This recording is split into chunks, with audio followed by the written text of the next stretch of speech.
What's up, dudes? What's going on, man? How's everybody doing this morning? Or this afternoon, whatever. I hope you're doing well. This is just my 2 cents. It's Friday. It is March 11th, 2022. And we got us another weigh-in. It's another Friday. It's another weigh-in stream. Welcome, welcome. Hope you're doing well. A little bit of a late start. Surprise, surprise. But I'm here. We're live. The weigh-ins are about to get started here in a minute. I had to make some adjustments last minute, of course. But I did it, and I'm ready. Finally. As always, shout out to MMA Junkie. I'm going to be looking at the MMA Junkie stream while I'm reacting to it live. And after that, we're going to talk about the Mecca. So, yeah, shout out to Mr. Arkansas. Shout out to everybody that's still in the Mecca. We're getting down to it, boys. Your boy's still here. I'm still in the Mecca somehow, some way, and I'm still going to win this motherfucker. So stay tuned for that. Like I said, the weigh-ins are going to get started here in a minute. I hope you're doing well. Thank you for joining me.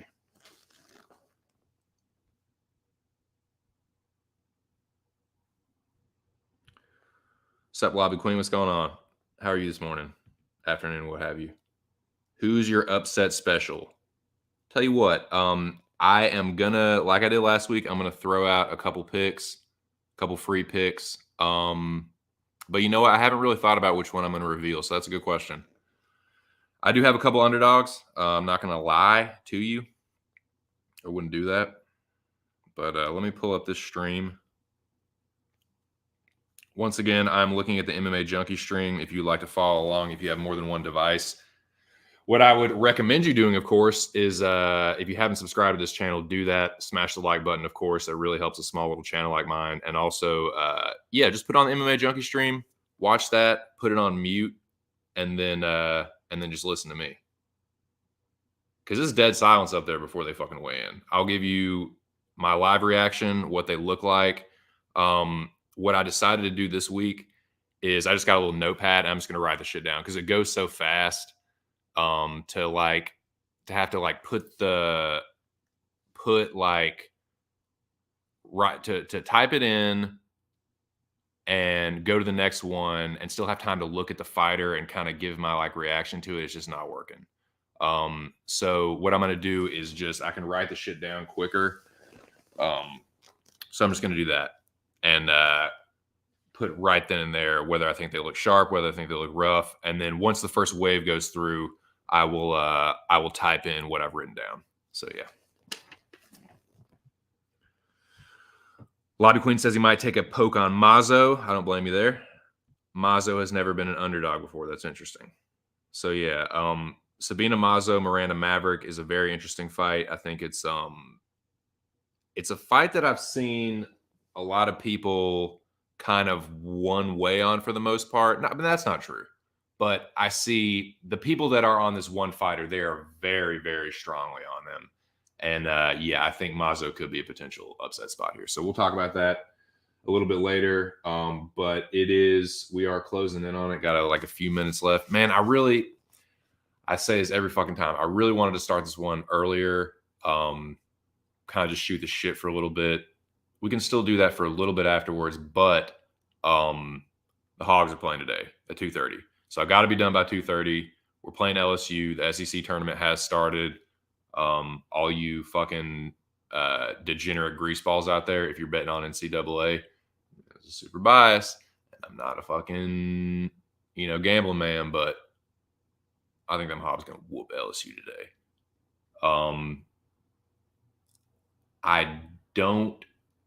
I can't remember where we're playing, but yeah, we're going to fucking beat LSU. But yeah, anyways, so this shit's just about to get started. I do have my notepad here. Like I said, I'm just going to write this shit down. And then when the first wave gets done, then I'll type it in, put the ticker across the bottom so everybody can see what everyone weighed while you're listening to me. And I'll put an asterisk by the fighters that miss. And then I'll also write down who's looking sharp and rough right then and there. Because I have like that as a separate banner. So I'm just gonna put, and it's too much to put on one ticker. So I'm just gonna put the weight. I'm gonna write down the weight and whether I think they look good or not, and then I'll disperse it accordingly, expedite it accordingly, whatever. Okay, man. Yeah, T minus 2 minutes. That's what I'm trying to say. The general's parachuting in. What's up, homie? How are you doing?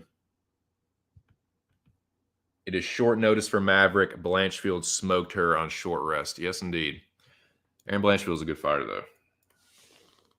Aaron Blanchfield is a legit fucking prospect. Miranda Maverick, Sabina Mazo. It's an interesting fight, man, because they're two.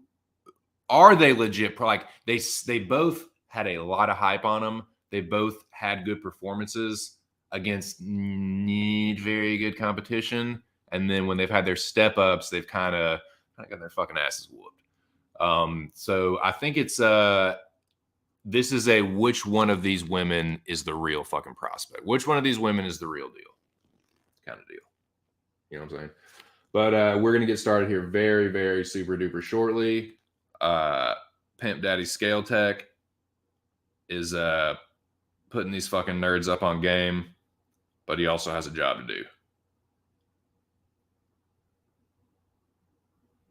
So yeah, when I see him move into position, I'll put my game face on. Well, it's already on, but I'll for real put my game face on, and we'll kick this thing off.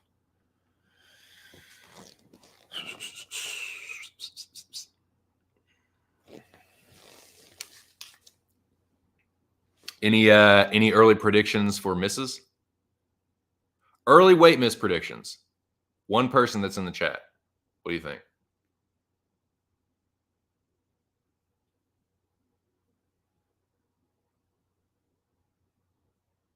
I'm excited, man.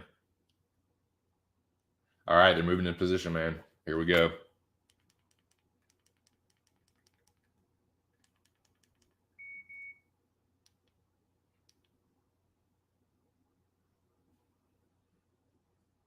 I hear the scale being tinkered with.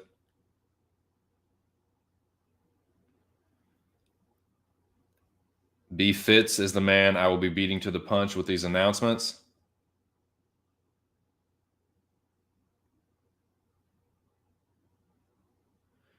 Shout out to Brendan Fitzgerald. Shout out to the Scale Pimp. Shout out to the GOAT MMA journalist, in my opinion, John Morgan. And yeah, here we go, boys. This is just my 2 cents. Thank you for joining me. We are about to kick off the UFC Vegas 50, UFC Fight Night 203, Ankalaev versus Santos weigh-ins. This is going to be my live reactions. There's no video, of course. I will be providing the audio.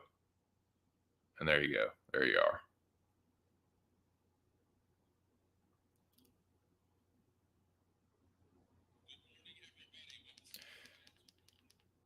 Good morning to you, Brendan Fitzgerald. All right, man. Santos is first. Let's see what he looks like. Went up there quick, dude. He looks pretty good.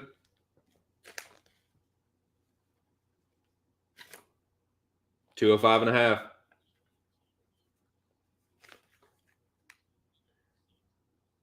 I'm going to say he looks neutral. He looks pretty good physically. He has a kind of like, didn't look happy, but hey, man, right off the bat, Ankalaev and Santos. Bada bing, bada boom, 1-2 punch. Ankalaev gets up there quick.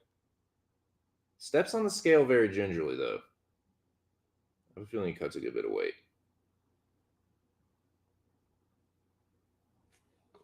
Again, I'd say a guy to 205 on the button.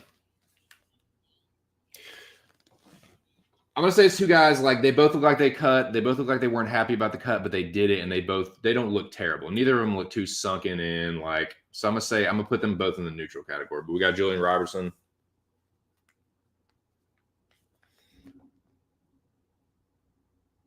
She looks pretty good.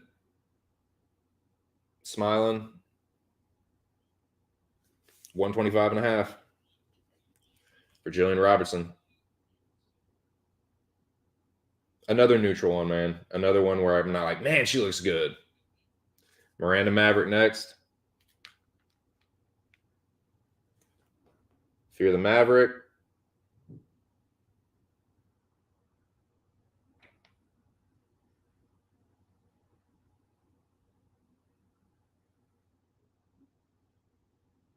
$125.5. Okay, this is the first one I'm going to say that looks good.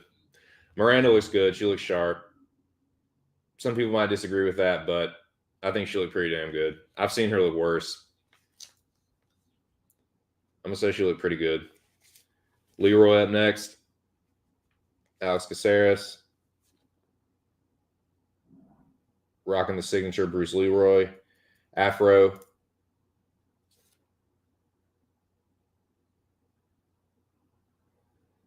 See what we got here.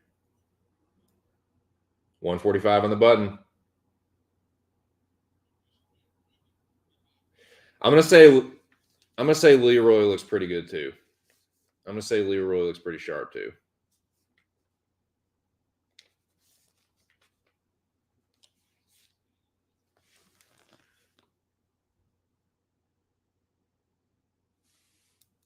He didn't look. His body looked good. He didn't look happy. That's why I put him in neutral.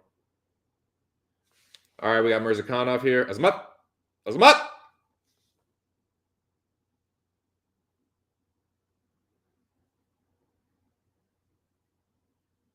205.5. Buck and a quarter staff. He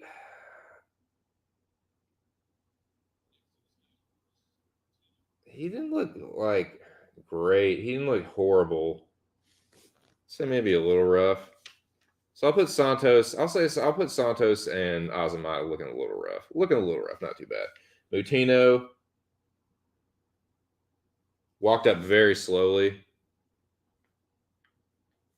Rocking the red hair this time. 135.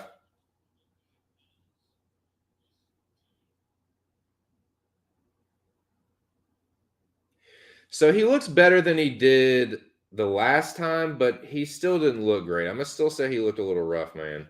All right, here's one I know everyone's waiting for. Marlon Moraes. Been training his dick off at fucking Tiger Muay Thai. 136. Hey, he looks pretty good, man. I'm gonna say Marlon looks pretty sharp, dude. Compared to how he's looked sometimes, boys, Marlon looked pretty good. So the Marlon backers are gonna feel good about that, in my opinion. Kamuela up next.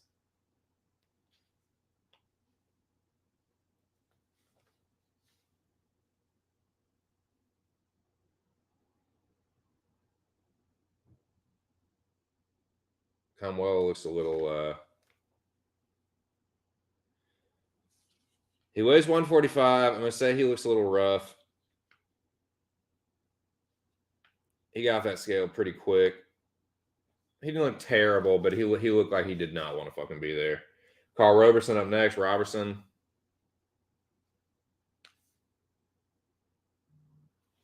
Here's another gentleman that has had weight issues in the past.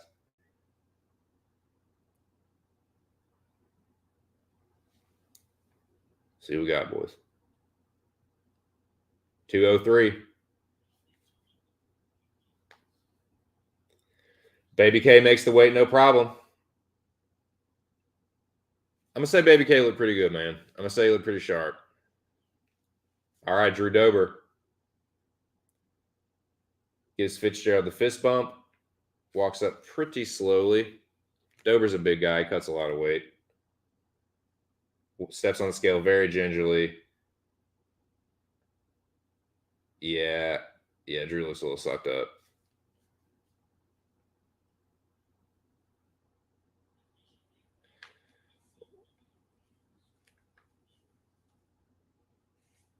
Looks a little rough. Not gonna lie, I've seen him look worse, but he looked a little rough. He looked pretty sucked up. All right, Tafon, another big fucking dude. If you think that Tafon and Chukwi really weighs a little over 200 pounds, you're smoking something better than I got, and that's All right, so Tafon moonwalks back to take his watch off, toss it to his coach. He's not even taking his hat off, so I feel like he's pretty confident in making the weight. But yeah,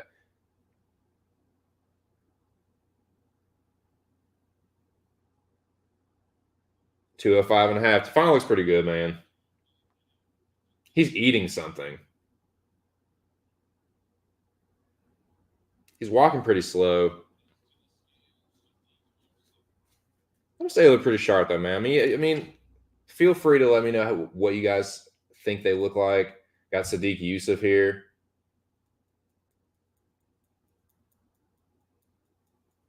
Sadiq looks pretty good, man.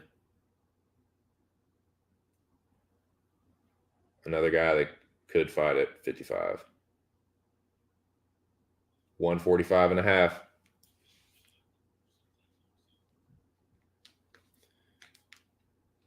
So Sadiq looked pretty good. Trevin Jones up next.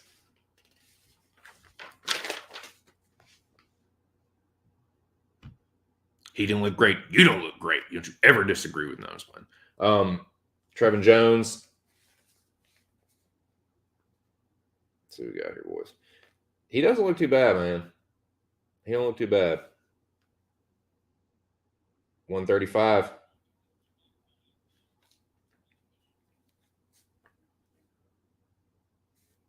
So he wants to eat. I'm going to say he looks sharp, man. I thought Jones looked pretty good. All right, Semi the Jedi.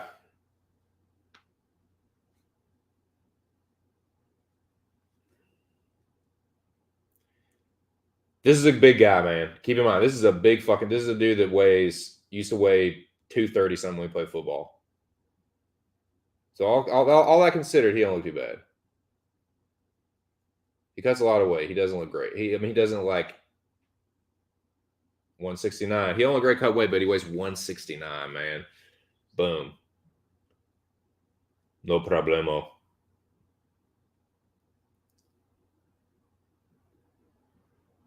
Chill out, dickhead.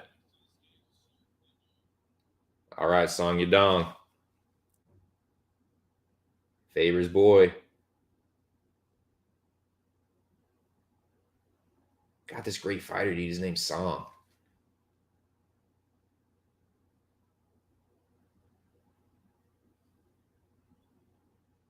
$135.5. I'm gonna say he looks like he cut weight. I'm gonna put him in the neutral because it looks like he cut weight. It looks like he might be like a little drained, but he wasn't moving too slow. Like he wasn't too sucked up in the face. So I'm just gonna leave that one neutral. I'm gonna leave that one neutral. All right, we got JJ up here.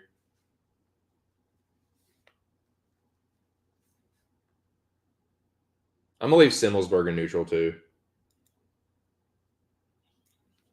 125.5 for JJ. I'm gonna say JJ looks pretty good, man. I've seen JJ look worse.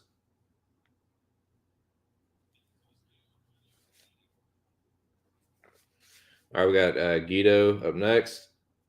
Let's see what it looks like. Looks a little drained.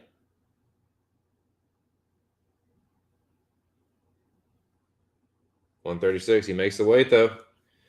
Gives a wry grin. He doesn't look too bad though, man. He looks a little drained, but I'm gonna leave him neutral too. All right, Dolce up next. Another big dude that cuts a lot of weight. Muscle bound Mifk. Excuse me. 186. He makes the weight just fine.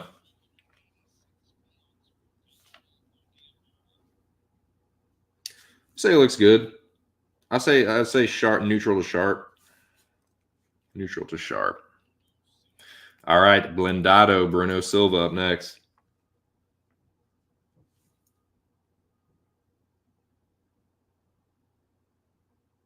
Gives a fist bump to the pimp. Tell him what the scale do, though.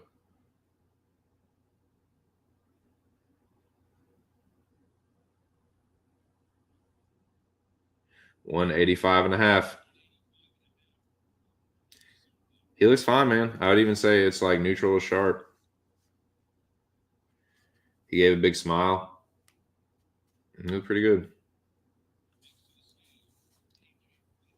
I'll even say he looked sharp. Hell, what the fuck? These are just my initial thoughts, man. I don't change any picks based on the weigh-ins. AJ Fletcher, another muscle-bound myth, looks pretty good.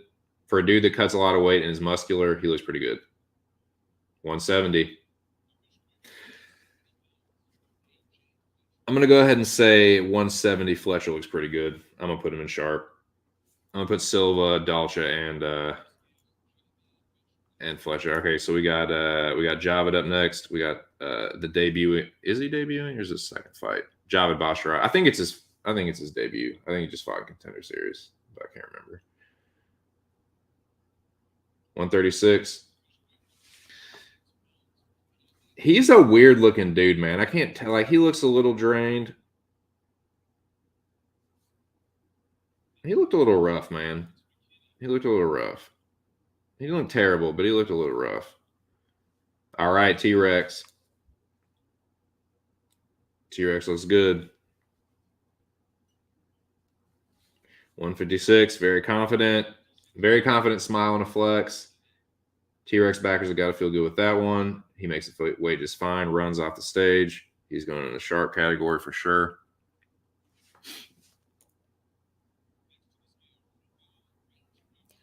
All right, Khalil Roundtree, Limpany Roundtree.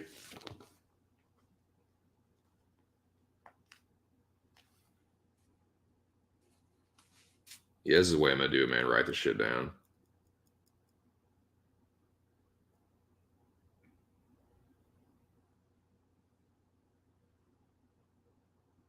What does it say, man? Talk to me.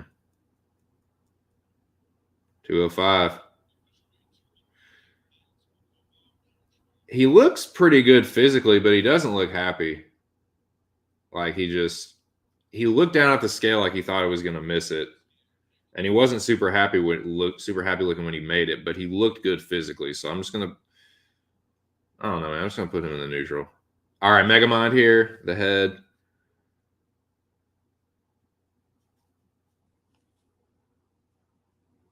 The forehead of two men. 145.5.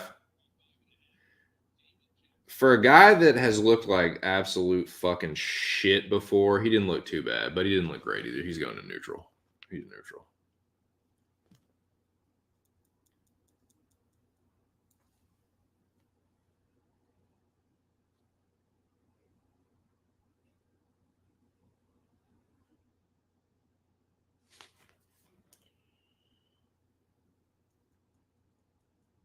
All right, so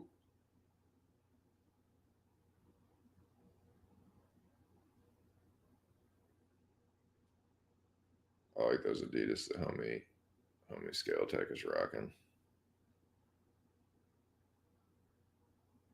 I like them Adidas Jank. I like them Adidas Janks, dude. All right, yeah. Fitzgerald is fucking having a gelato or something, so I think we're good. I think that is the first we've hit the first little break here. So what I'm gonna do now is put these on a ticker for the people watching. You can see what the results were. And I will also put up the rough or sharp categories, and then some of them were neutral. Some people might disagree with some of these, but these are just my initial reactions. Some of these might be overreactions, but I can tell you who I look. I might even make different categories, like a little rough, really good kind of deal. I don't know. Maybe that's overkill. Where the fuck are they? Shout out to the two people in the building, man. Hope y'all are having a good morning or afternoon. Most likely morning, if unless you're European or you're on Euro time, or if you're in the future, like Nick Alexander and Drunken Boxing. Okay. I mean, I'm in the future to you guys, so crazy, right? Time is crazy. So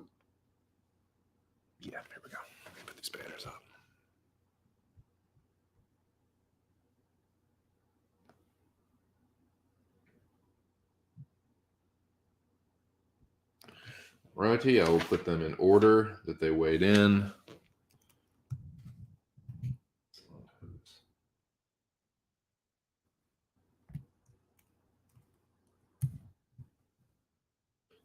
This is 205. Got it. 205.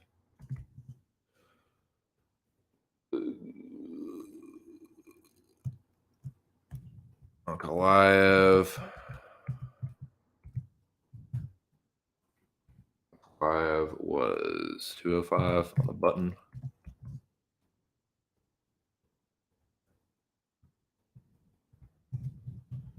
Roberson. Say her name Roberson, but I spelled it Roberson.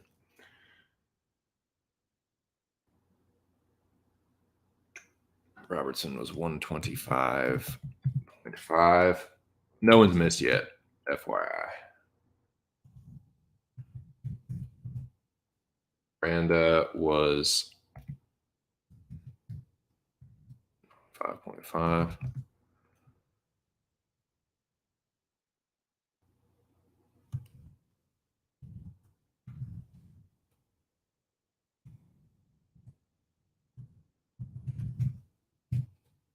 Terence was 145 and 0 pounds. What? Kanov.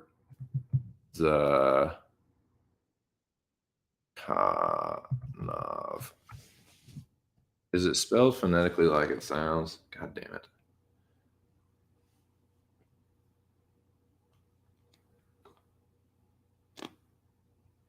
Zamat.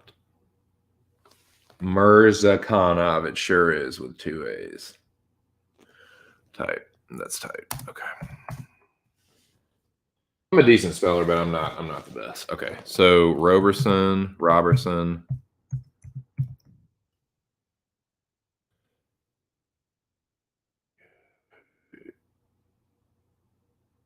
Oh, I'm sorry. That was, I thought that said Carl, it said Chris. Okay, so Motino was 135.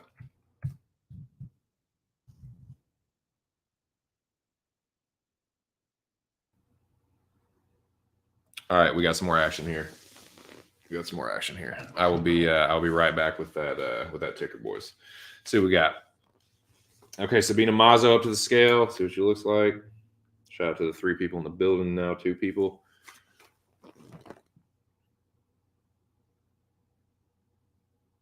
She looks all right. 125.5. Good body language and stuff. Doesn't look incredible physically, but doesn't look horrible either. I don't know. I'm just leave her neutral. But she does make the weight, no problem. Okay. Okay. Let's see if we got anybody else.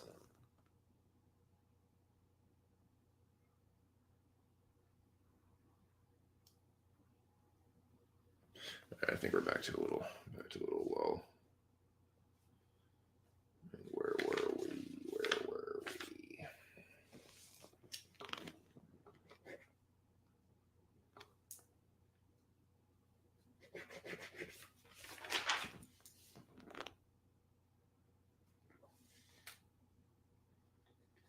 Yeah, so a lot of fighters have weighed in 1, 2, 3, 4, 5, 6, 7, 8, 9, 10, 11, 12, 13, 14, 15, 16, 17, 18, 19, 20, 21, 22, 23, 24, 25, 26.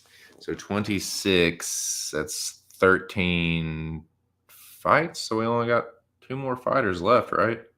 Shouldn't be too many more fighters left.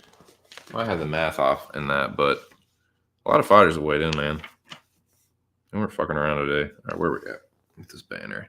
All right, Mutino. Kirk was... Nobody's missed weight so far either, which is awesome. Kirk was 145. Roberson was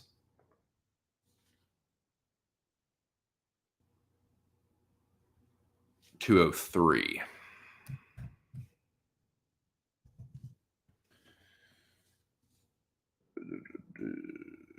Dober was 5.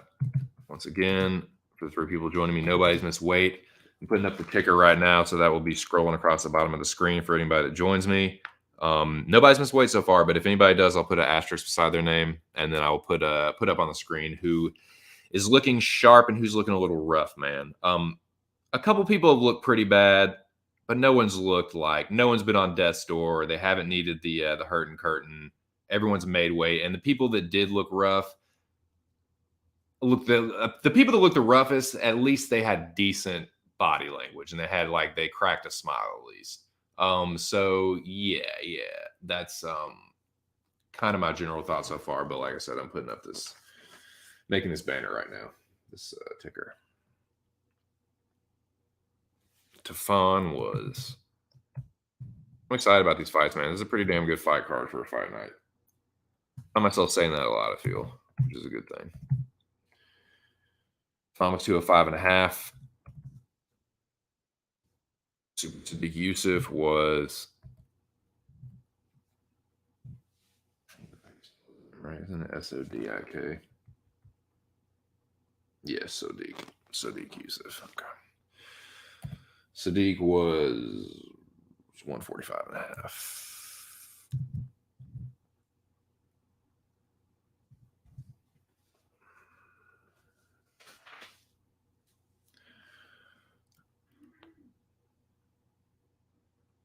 Trevin Jones was 135.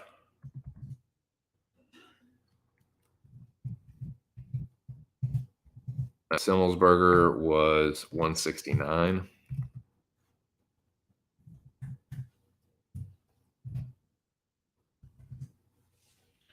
Out to the 4 people in the building just joining me, I am putting up this ticker right now.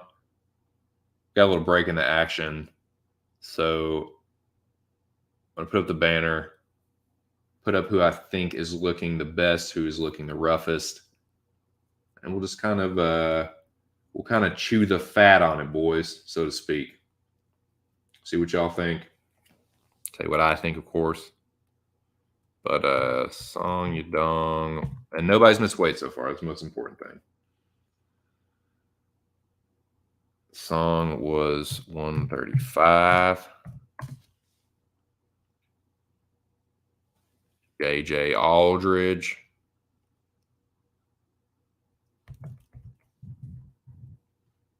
was 25.5.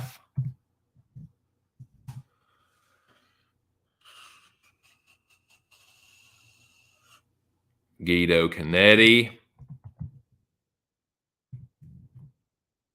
was 136.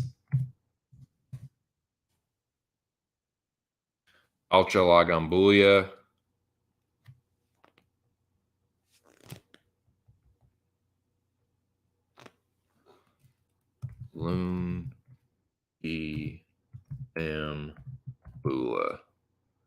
Lungiambula. That is a fucking mouthful. Lungiambula weighed 186. So we got a little action going on, maybe. No, Fitzgerald's still fucking eating his little treat there, so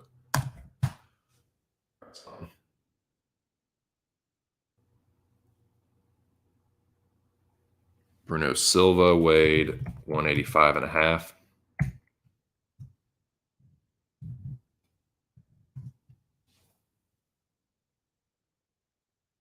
AJ Fletcher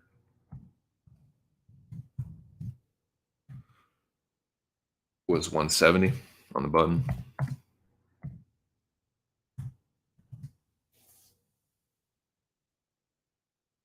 Javid Basharat was 136. Make sure I get this name right.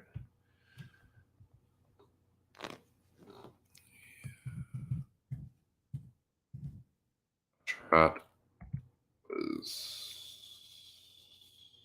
6.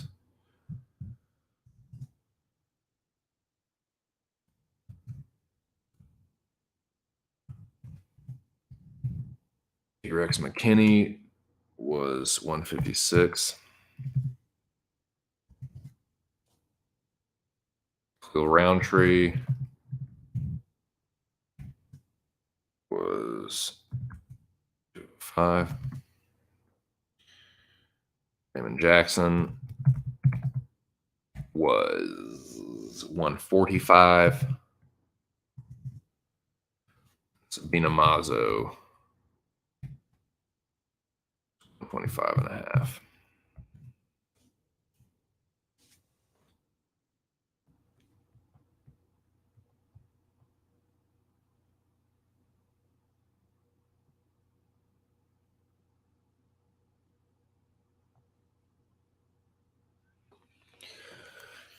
So that is, let me make sure I got those right.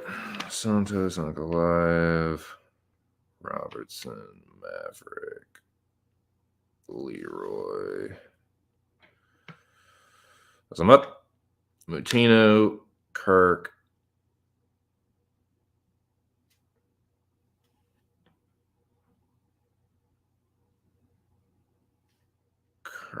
Okay, hold on. I missed. This is why I go back through and do this, man. Measure twice, cut once, boys. For just this reason. It's Marlon Moraes on the ticker. And I just won't have it. Marlon Moraes weighed 136. I believe that's, yes, 136.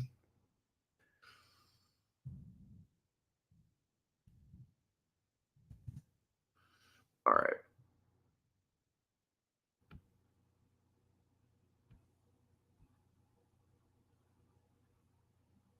There we go.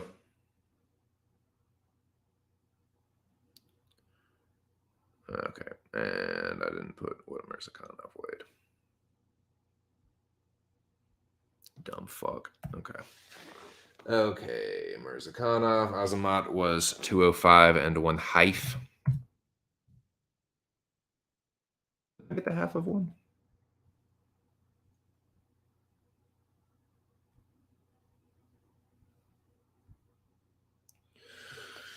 Okay. Yep. All right. So we're caught up. Now,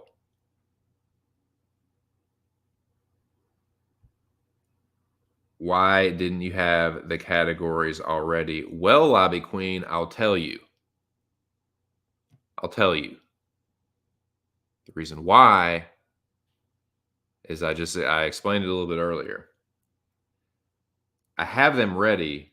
I have the banners ready, but that's too much. To me, that's too much to have to be reading their weight and how they looked in one thing. So what I'm going to do to make it a little more clear for everyone to see, I'm going to have the banner on the screen. Like where your comment is right now, that's going to be replaced by the banner.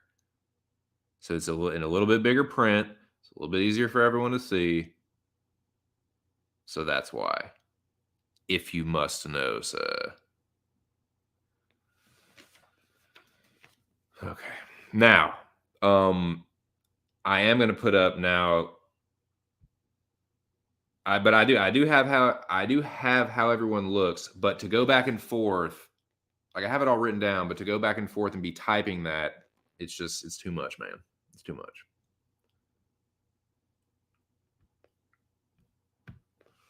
And plus, I just need to think about it a little bit. Like some of them, I'm kind of like reconsidering. Like, did they really look that bad? Did they look that good? You know what I'm saying? Do y'all feel?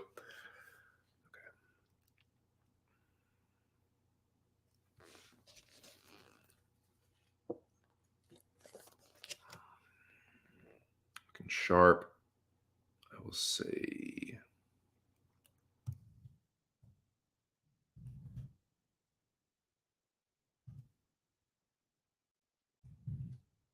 These are my initial reactions. You don't have to agree with them.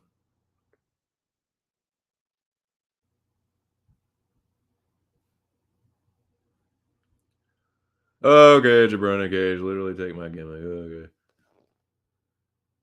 What's up, man? How did Maverick look? I'm about to tell you. I'm about to tell you. Hold what you got, Bobo. Hold your horses. I'm about to tell you right there, right now.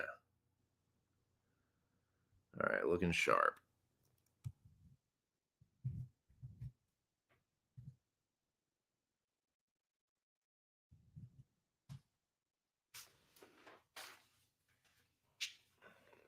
Whoosh. My way on that is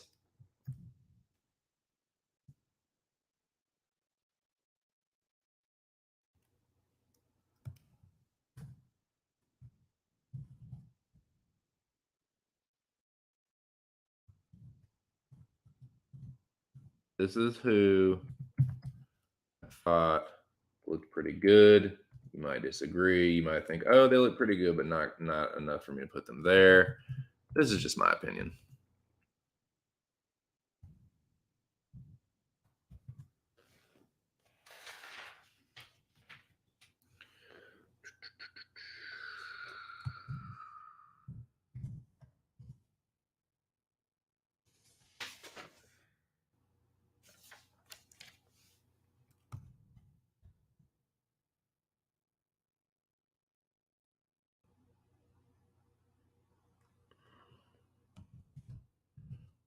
Shout out to the two people in the building. If you're just joining me, I did put the ticker up. That's what everyone has weighed so far. No one has missed weight. I'm now making the who I think looks good banner right now, aka the sharp banner. Where are we at? Like I said, please give me your opinions on these.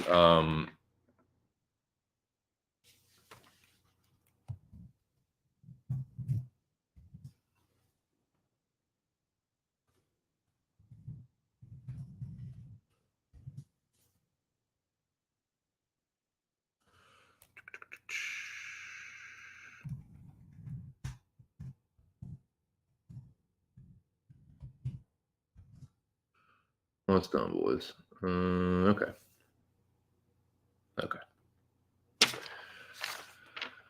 This is who I think has looked pretty good so far. Like I said, you might disagree, but that's what I think.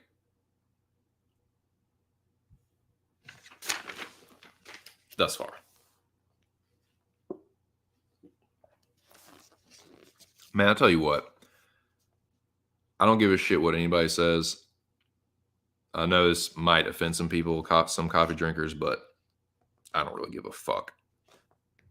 Dunkin' has the best coffee, in my opinion. McDonald's is good. Dunkin's better.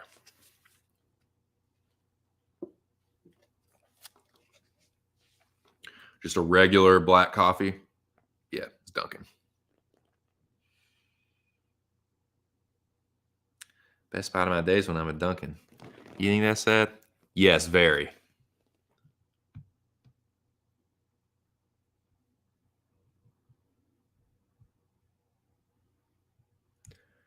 So are you trying to get timed out? Like,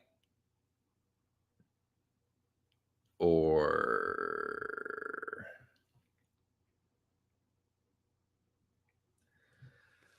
see, Starbucks is not bad, but it's just overpriced and a little overrated. Now, I think that like some of their like specialty drinks are better. Yeah, like I don't know, man. I'm just not a big. I used to drink shit like the frappuccinos and the stuff with all the fucking like the shit in it, like the whipped cream and it's black coffee for me. I swore off coffee for a while, man. I just got back to drinking it a week or two ago. I'm loving it. I'm loving my life. Drinking coffee again in the morning. But yeah, Dunkin's dank.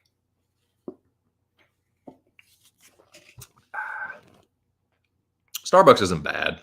It's not bad, but that's what I think about it. I think it's like little overpriced, little overrated, but it's better than Starbucks is better than like yeah, just like a pot of coffee from the gas station, you know. But I'll tell you what, man. And I have to give my wife a lot of credit on this. She the last Walmart order she did, she got this it's just fucking Walmart because we don't have a coffee pot. We trashed it in the move. We just didn't have fucking room for it. But um so we don't have a coffee pot, but she got this instant coffee from McDonald's. Dude, you would not know the fucking difference.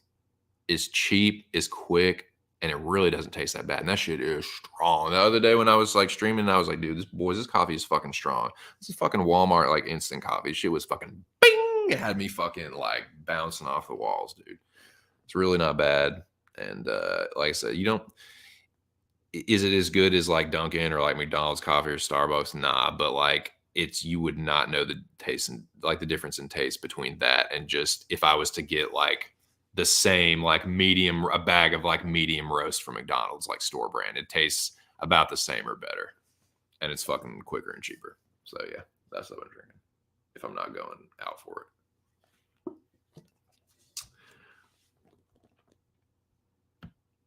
Yes, I agree with that. Like, yeah, like their cafe lattes, their espresso, they're like, yeah, they're like their specialty drinks are probably better, but like they're just straight like medium roast black coffee. I prefer Dunkin'.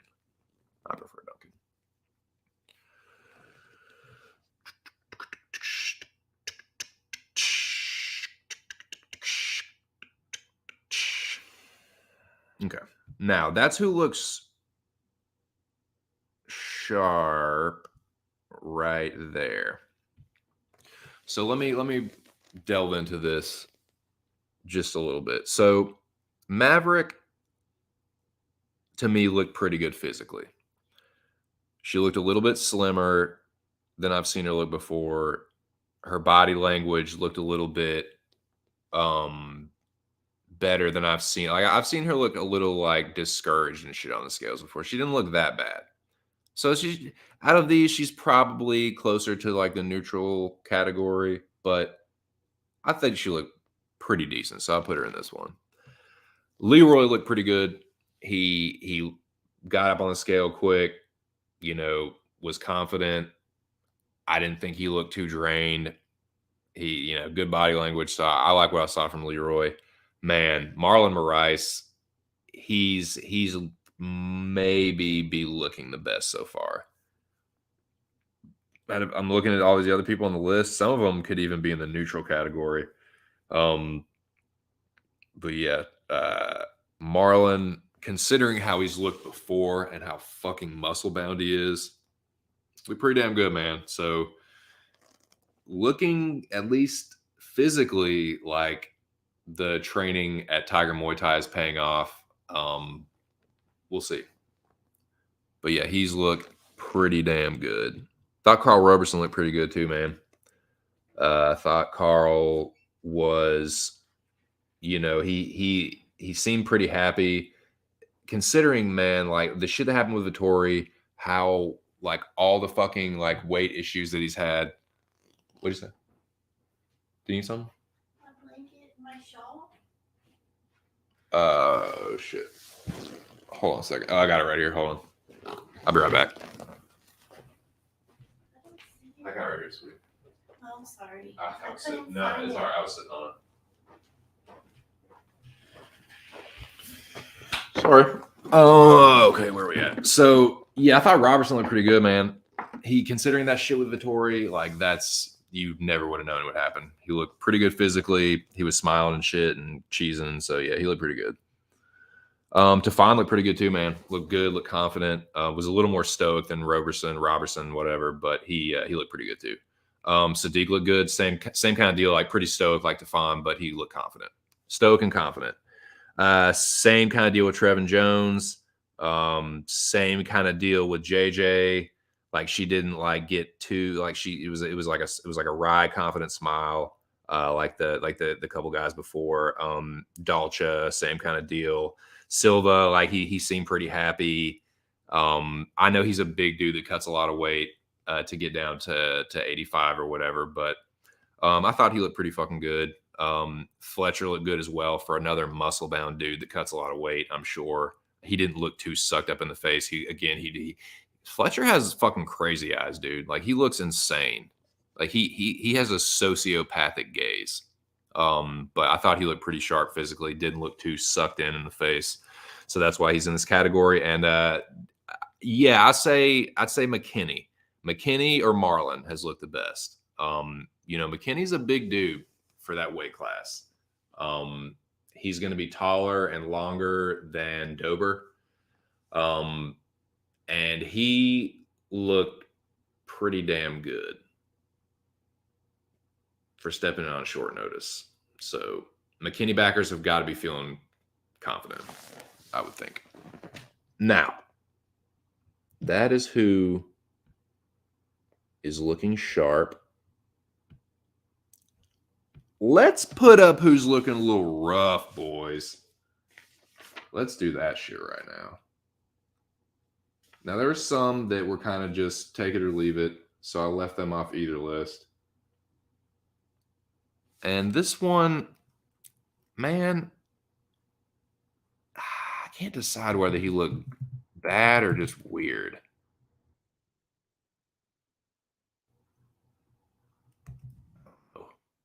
We'll see.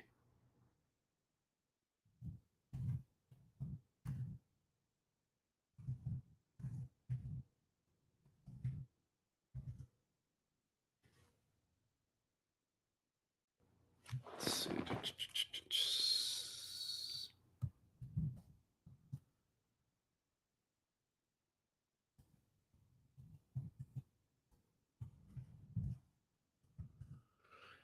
After the three people in the building, I'm putting up, you see the who I think looked pretty good. Now I'm putting up who I think looked a little to a lot bad. Okay, that's the first one.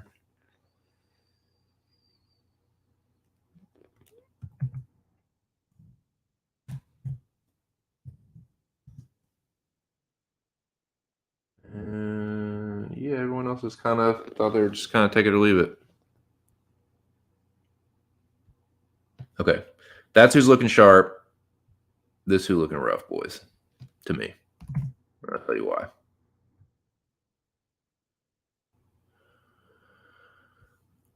Azamat just kind of looked weird. He just kind of has a weird physique. He kind of had he cracked a smile, but he just kind of looked weird to me. Like I don't.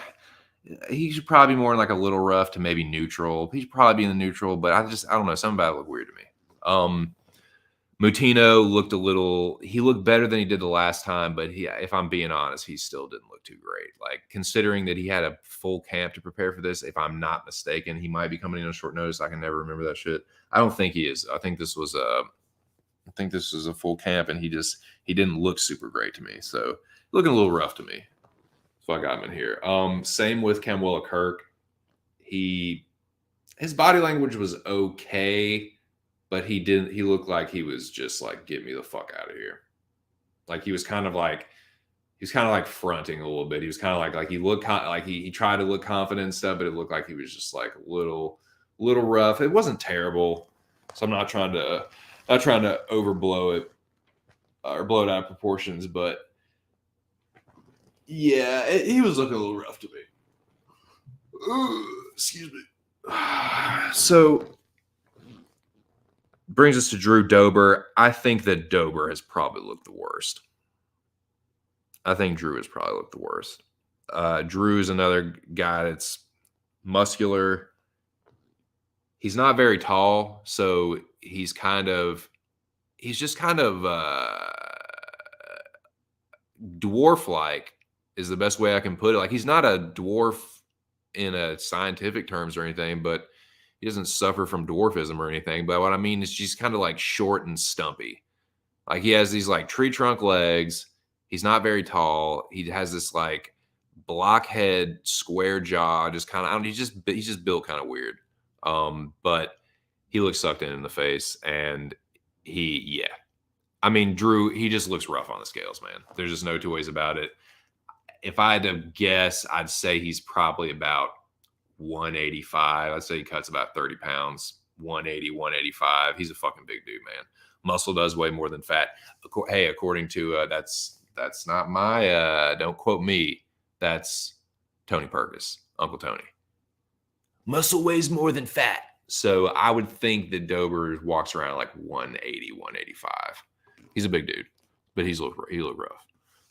He cracked a smile, but if I'm being, I'd rather quit you than shit you, boys. He looked rough. Same with Javid, just not as bad as Dober, just kind of not putting up a front, but kind of just like smiling his way through it. Like, okay, yeah, I got it. I'm on. Okay, let me get the fuck out of here. Kind of deal. That's what I felt.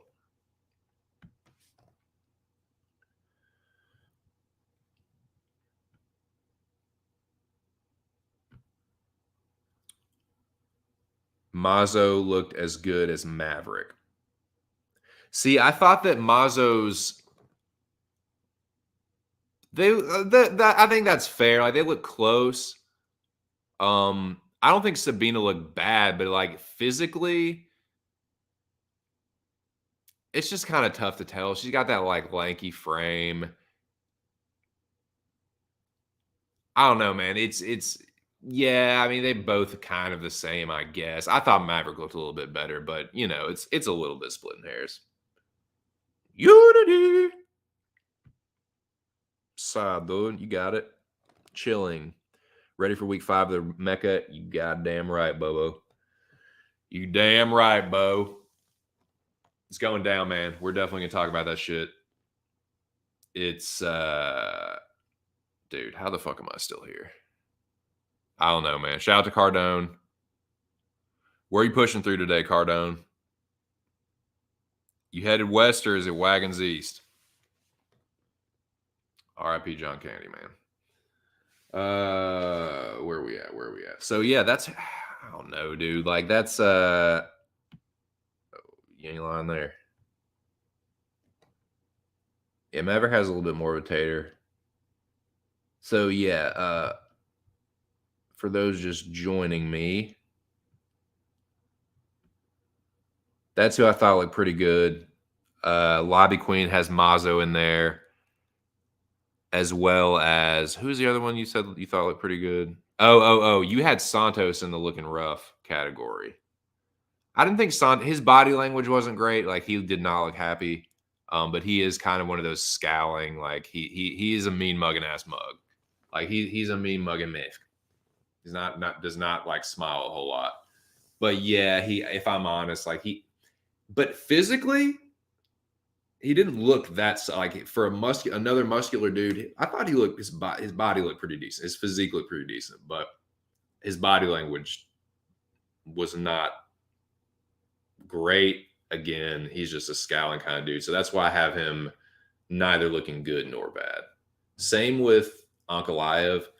Decent body language. Looked like the cut might have been a little rough on him, but he's just kind of like, take it or leave it, whatever. Like I said, I explained Mazo why I didn't have her in the looking good.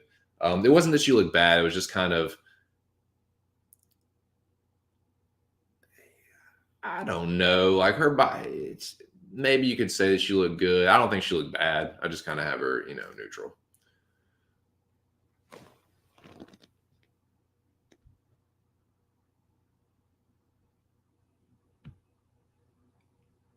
Nice, dude.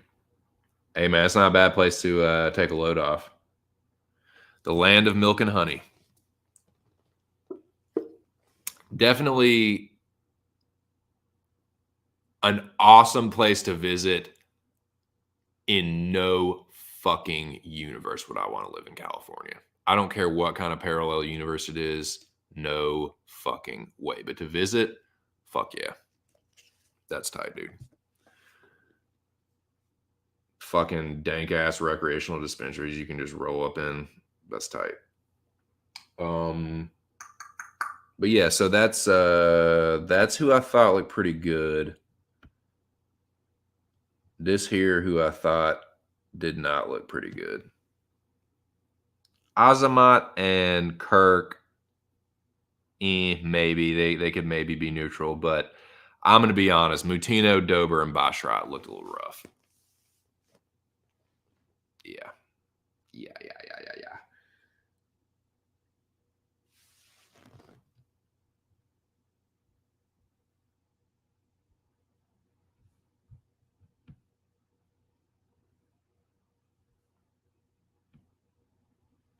Lobby Queen says both main were not great. Not great. Not horrible, not great. But the important thing is they both made the weight. The main event is official. Right off the bat. Just boom, boom. I like that too. They're both guys. They both weigh upwards of 250. Maybe not 250, but they both weigh like 220, 230. So I like that. I like that they both got it out of the way. They both hit the weight.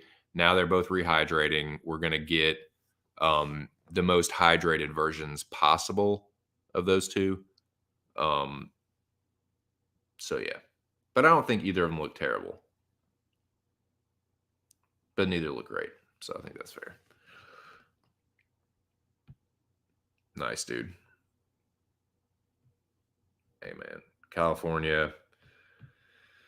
You can say what you want about California, but that is where that is the weed mecca. That is where all the great, most, not all, but most of the great strains that most of us have been chiefing on, that's where the shit come from.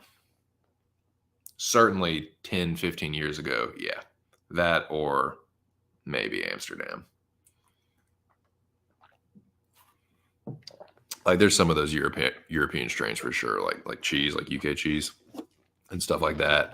There's some other like Amsterdam strains, but like OG Kush and all that, like I'm trying to think of some other, like I know Haze, I'm pretty sure is like a Mexican landrace strain. So yeah, stuff that has that kind of backbone. OG Kush, into Girl Scout cookies, and then obviously anything that has Girl Scout cookies in it. That's been the backbone for a lot of hybrids recently. So anything with that lineage, I'm usually very, very pleased with. My mind and body respond very well to it. But yeah, there's not much going on as far as the weigh-ins. So I guess it would not be a bad time to maybe... Yeah, I like wedding cake a lot. Wedding cake kind of sits me on my ass a little bit. Wedding cake is something that I like smoking at night before I go to sleep. But yeah, I do like that. Dude, my favorite kind of those is cake batter. That's the best of those kind of cake strains. I like ice cream cake a lot too.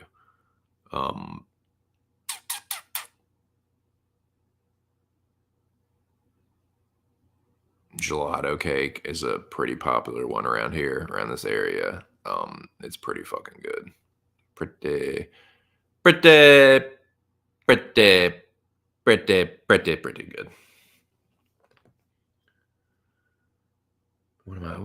What's on the menu today, boys? I think today is a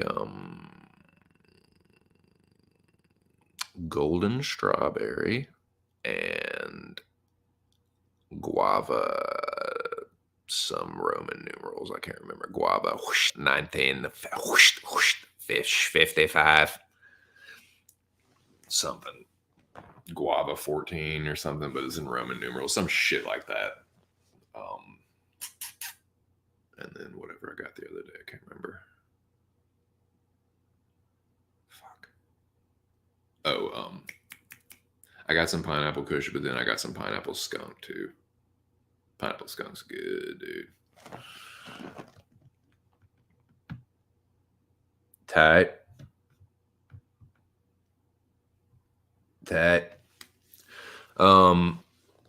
Nice. I don't think I've ever had that. I'm gonna have to check that out if it comes around this way. I'm trying to think what I was gonna talk about. Oh yeah, man. Well, Cardone's in here, man. Let's talk a little fucking Mecca. Let's talk a little Mecca, boys.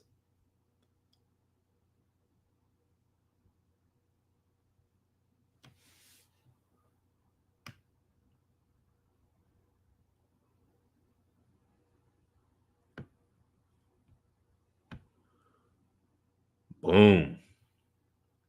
All right, man. So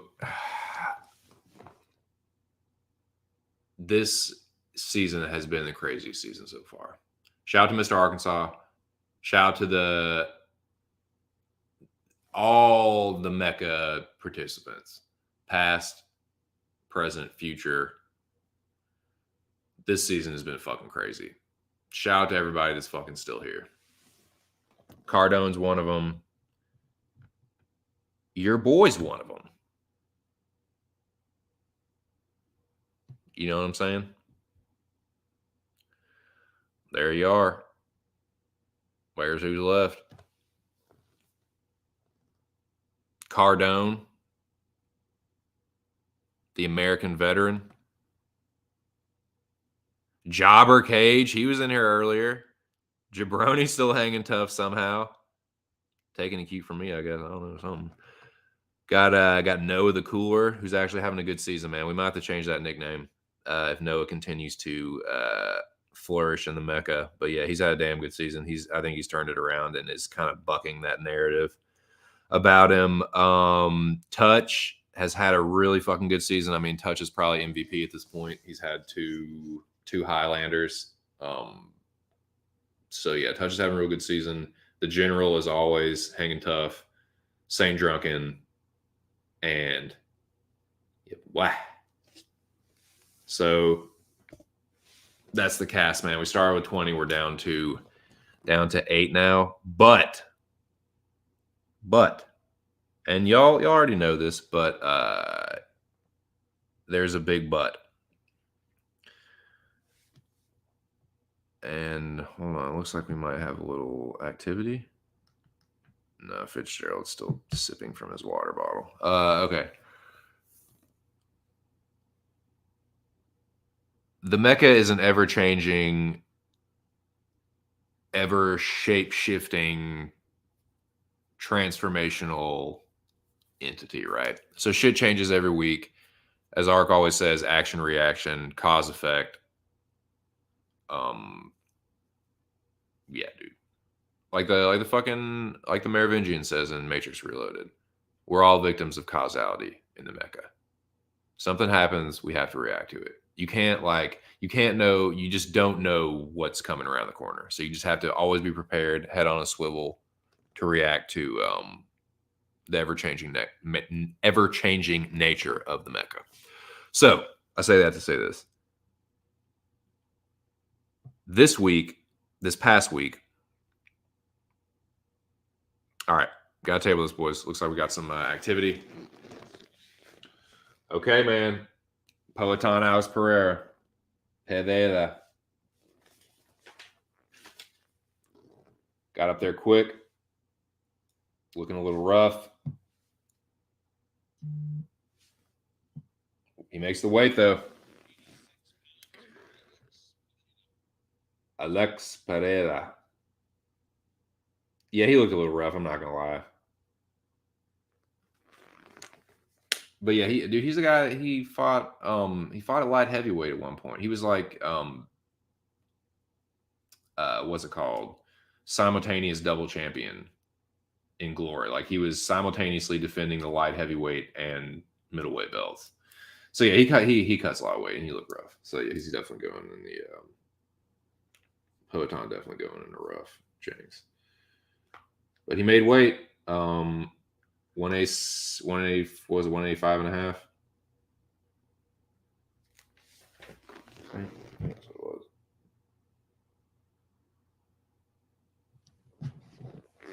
Just double check real quick. I think that's what it was.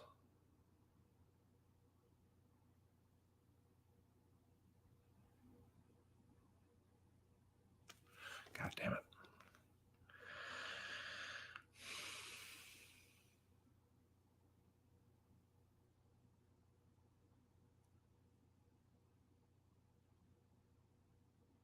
Son of a bitch, you.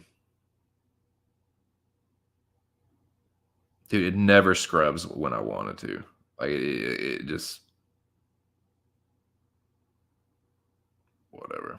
I'm pretty sure it was 185 and a half. He made the fucking weight. Pretty sure it was 185 and a half. All right, let me put that on. Let me add that to the... Add it to a couple things, actually.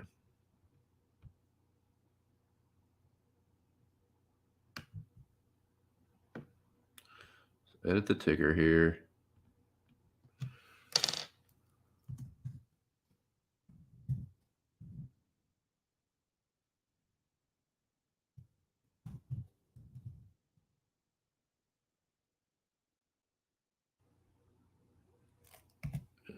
$85.5, $1.25 quarterstaff. There we go. And he did look rough, man. I'm not gonna lie to you, boys. I gotta put Pereira in that category.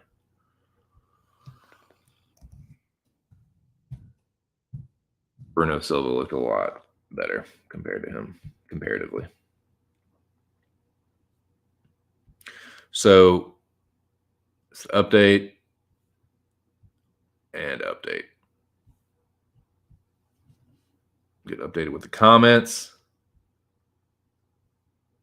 Tastes crazy. Nice. Yeah, dude, it's insane. Do you like Silva by submission more and more? I'll tell you. He says, be honest too. Did you think I'd make it this far? Yeah, man. Dude, this would be my 5th Mecca. I don't just say this to like sound cool or whatever. Like, I don't fucking take anybody for granted in this game, dude. Yeah, so I like, and dude, you being someone that's always like active in this community and you fucking bet on the fights, like, you know your shit. It's just you haven't been in any of the Meccas. So yeah, like am I surprised that you made it this far? No. No way. Any big takeaways from the weigh-ins? What's up, Noah? All right, dude. So this is that's the ticker. That's what everyone's weighed in so far. This is what I thought everyone's looked like.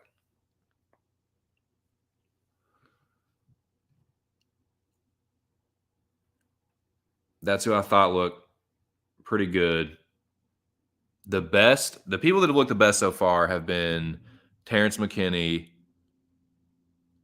and Marlon Moraes, I would say. That's who's looked the best so far. Fletcher looked pretty good too. But everyone else on there looked confident and didn't look too rough physically. Now, the people that did look rough, in my opinion, we just saw one of them. Poetan looked pretty sucked up. I mean, that's to be expected. The roughest looking ones have been Dober, Chris Mutino, and Pereira to me. They looked the worst. Basharat didn't look super great, but didn't look horrible, I guess. But yeah, Mutino, Dober, and Pereira both looked very sucked up. But yeah, that's what I think. That's kind of what I think.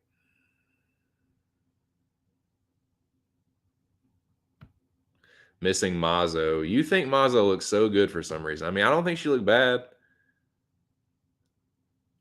I mean, dude, it's all right. I've had bigger and better. I mean, I'm not gonna lie.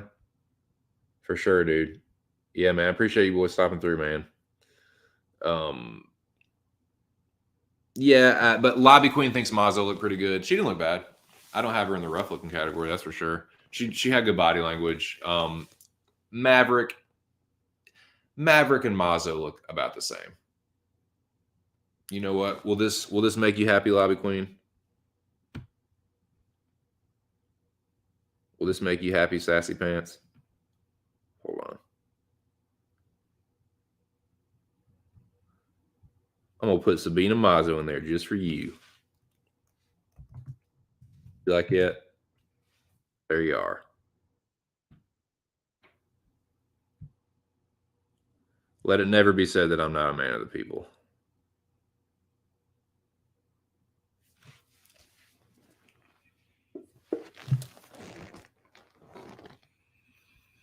But yeah, that's about what I think. That's about my thoughts so far.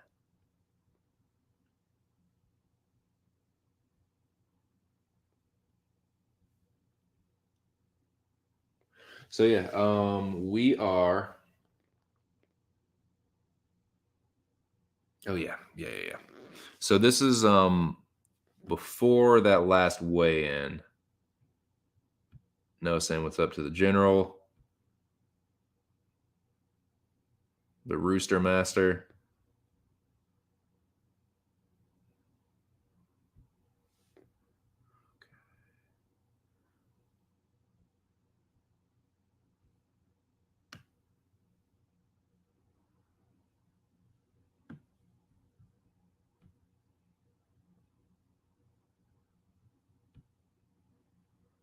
So that's what we were talking about right before that.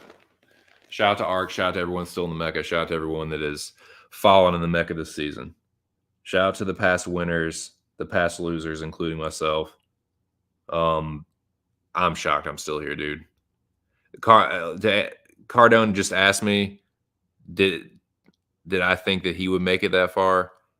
I didn't think that I would make it this far, considering how I performed this season. I've seriously underperformed as far as my picks. Thankfully, at least some people can stand me around here. So that has helped. And I've just been fucking lucky, honestly. I've been at the mercy of different Highlanders, vote offs. I've been in the bottom. There's been 1 week that I haven't been in the bottom, dude. It's been rough sledding for your boy, but yeah. Your boy takes a licking and keeps on ticking. I've said that many times. So I'm still here. Shout out to everyone else that's still here. They're right up there on the screen. Cardone, the Jobber, the Cooler, the Cat, the General, the Saint, and the Bounty Hunter.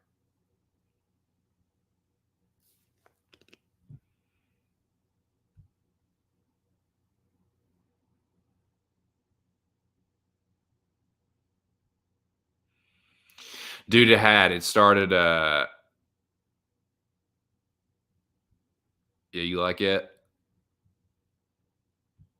I know, dude, I know. So it was a wild season. It's been a wild season. Probably the craziest, which is a big statement considering how gnarly season 4 was. But dude, all the shit that's happened, like something crazy is happening every single fucking week. The game has never been as like chaotic but flowing smoothly at the same time.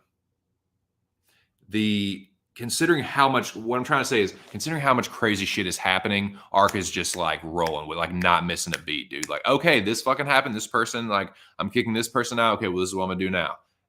This person's dropping out or whatever. Like, this is what I'm gonna do now. Like, it's just going very smoothly, considering how much crazy shit is still happening. Is what I'm trying to say. Mazzo has never been a dog before. A 50-50 versus Aldrich. Mecha 7, dude. Hey, our Ark has already teased out Mecha 7. And I like that format. That 4 teams of 5, I think it was. And then each one, it's like, 4 little mechas going on at once. It's crazy. Never seen Mazzo at plus 250. Might sprinkle some. Yeah. Well, we are at 1 hour and 20 minutes. There's really not that many more people left to weigh in, I don't think. I feel like we're just waiting on... Let me pull up the fight card. See who hasn't weighed in. And then I'm going to take a little intermission. A little smoke break, bathroom break, what have you. But let me see who we have left to weigh in.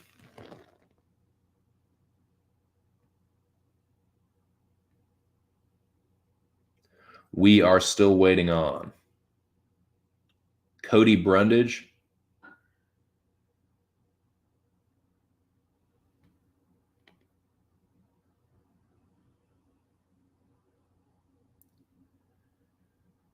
and Cody Brundage. We're literally just waiting on Cody Brundage. God. Maverick on short notice and Berm was a wrestler too. So you're saying that Mazo was preparing for a wrestler anyway. Hey, I don't hate the bet on Mazo at all. But yeah, I do have to fucking take a squeege. So why don't I do that? Take a quick intermission, smoke break, what have you. Which sucks. It's like 6 people in. Now I'm taking a break. But dude, this is a good time too. We're just waiting on Cody Brundage, boys, and then we'll do the stare downs. So it's gone pretty smoothly so far, man. Once again, I'll put up who I think's been looking rough and who's been looking pretty good. But yeah, we got 6 people in here. Shout out to you guys.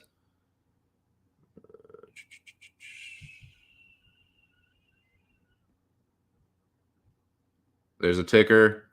No one's missed.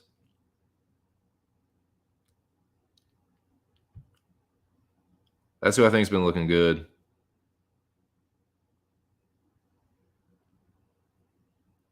Here's who looking rough, in my opinion. And we're still waiting on Brundage. Who up in here, man?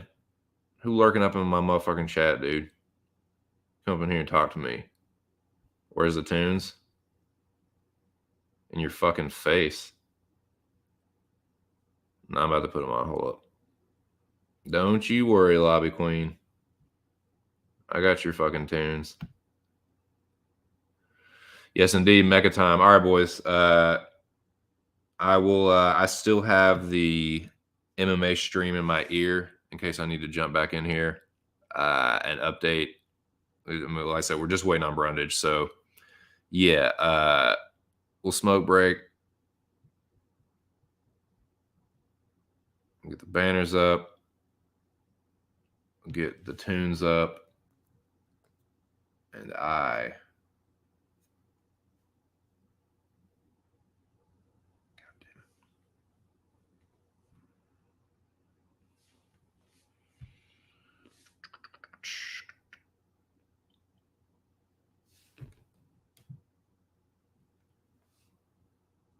these fucking ads on YouTube recently are obnoxious.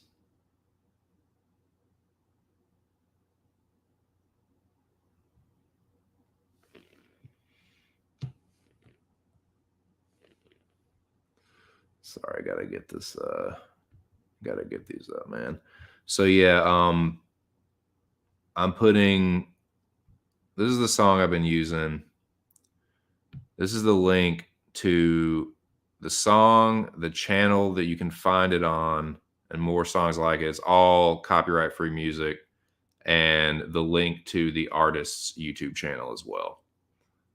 But yeah, the name of the song and the channel you can find it on is in the banner. The links are in the ticker. The links are also in the description to this stream. So yeah, shout out to this channel and this artist. And yeah, this is what I will leave you with. And I'll be back in just a short here, boys.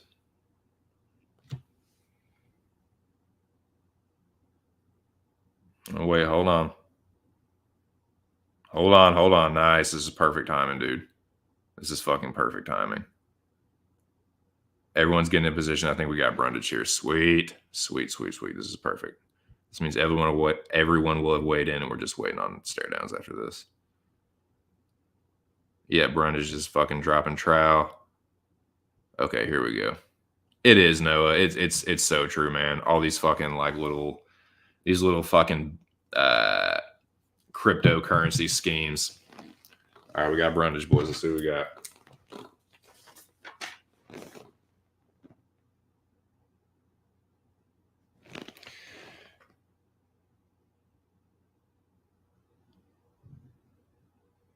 Looking a little rough for a muscle-bound dude.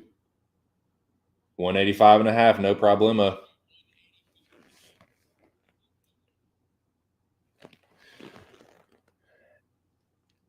Man, yeah, I'll say he looked a little rough. He didn't look terrible. It seems like one of those, like, okay, you're kind of on weight, but I don't know, man. No, I don't know. He didn't look great. He didn't look great, but he didn't look, I don't know. I'll put him on the rough. I'll just put him on the rough one. He was the last to weigh in.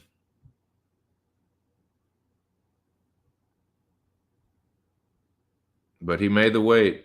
Everyone made weight, dude. That's awesome. That's fucking awesome.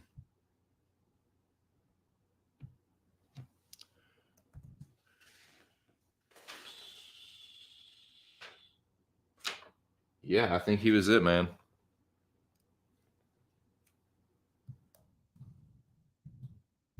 Brundage, 185.5.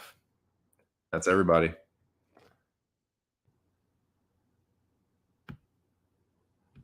So there you go.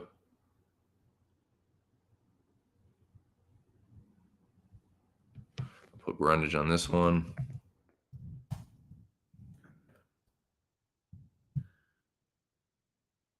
Perfect, dude. This works out perfectly, man. And yeah, okay. So they're taking away the they're taking away the scale now. So let me go. I don't know how quickly they're gonna get to these stare downs, man. I have no idea, honestly. So let me go ahead and let me get while the getting's good. I'll be right back. Just taking a little short, brief intermission. I'll leave you with some jams. Appreciate the 6 people in the building. Hope y'all are having a good one. I'll be back shortly, boys. We'll do these stare downs and see what's really fucking good.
man with prostate cancer that hasn't spread to other Yep. parts of your body who's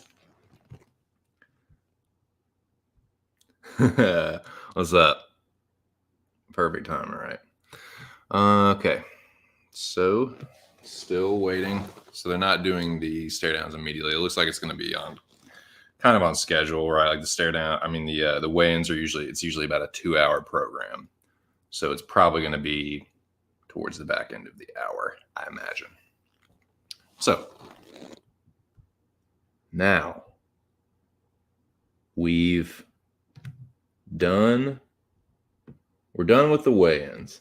Once again, I'll put these up. Nobody missed weight, man, which is sweet. This is the order everyone weighed in. This is what the weight everyone had is, obviously. This is who I thought looked pretty good. This is who I thought did not look pretty good.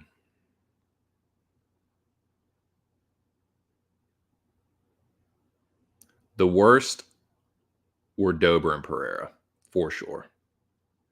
The best, I'd say, were Marlon, McKinney, and Leroy looked pretty good too, man. Caceres looked pretty fucking good. But yeah, I'd say Marlon, McKinney, and Leroy looked the best. Dober and Alex Pereira looked the worst. But that's the weigh-ins, man. Let's get back to the Mecca. And boys, I'd kind of like y'all's opinions, especially people that are in the Mecca or that were in the Mecca.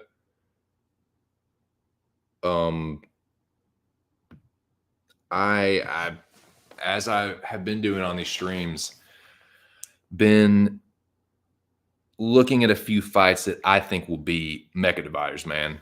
The ones that are going to split the field down the middle and really determine who's going to do well and who doesn't, because it really does feel like it comes down to a few fights. The ones that like are obvious, most people are on the right side of that most of the time.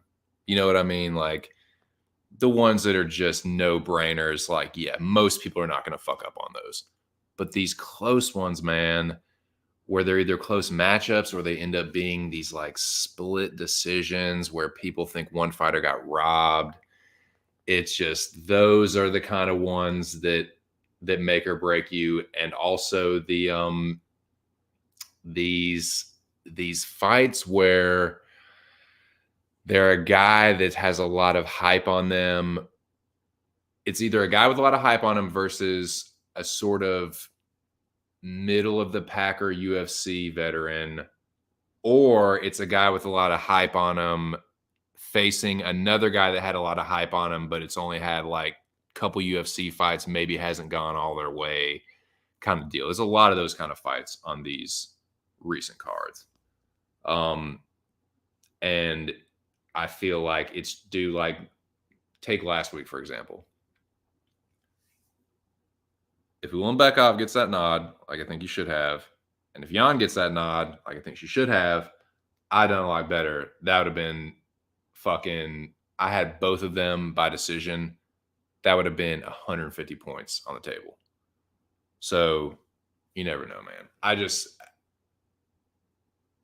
these oh man, these fight night cards where you have these chick fights or these, like I said, prospect Dana White contender series kind of fights, those are tough, man.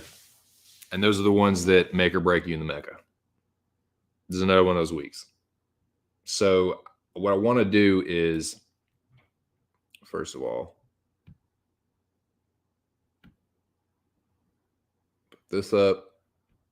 This is the main cast, man. Now, I got you all in the comments.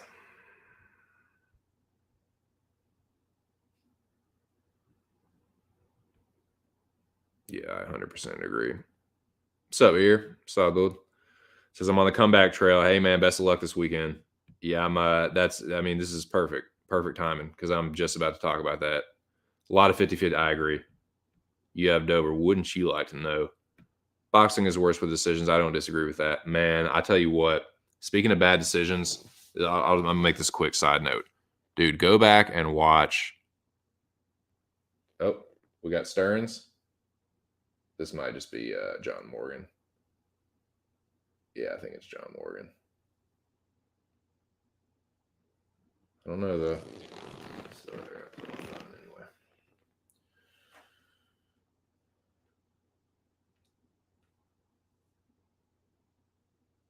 Dude, you want to talk about bad decisions, man? Sketchy robberies. There's been 2 recently. Josh Taylor and Jack Catterall. It was or Jack, I can't remember if it's Jack or Jake. I think it's Jack Catterall. Where's it, Jake Catterall?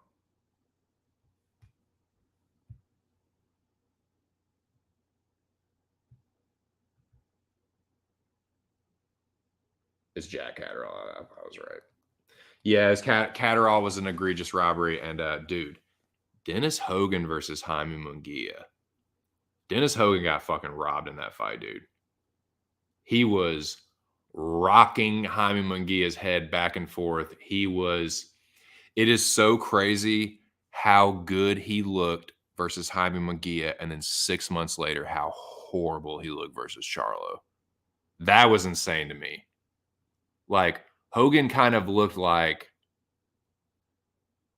because I remember watching the Charlo fight and being like, dude, this guy does not belong in the ring with him. But then you look at the fight before, and it's like, I see how he got the Charlo fight.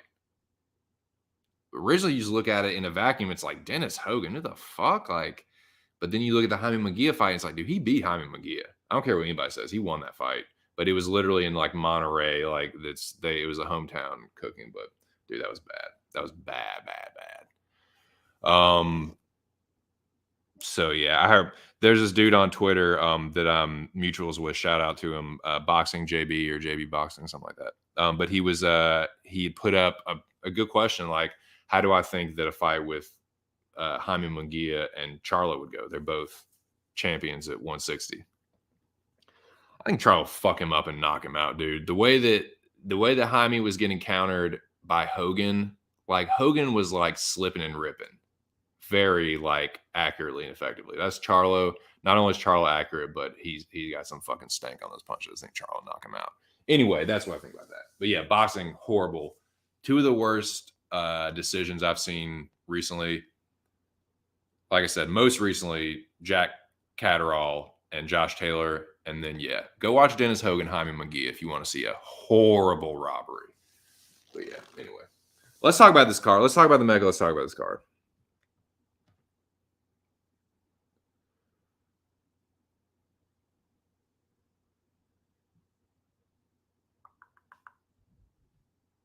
Banners. Okay. Now, here we go. Shout out to Mr. Arkansas. Shout out to everyone in the Mecca.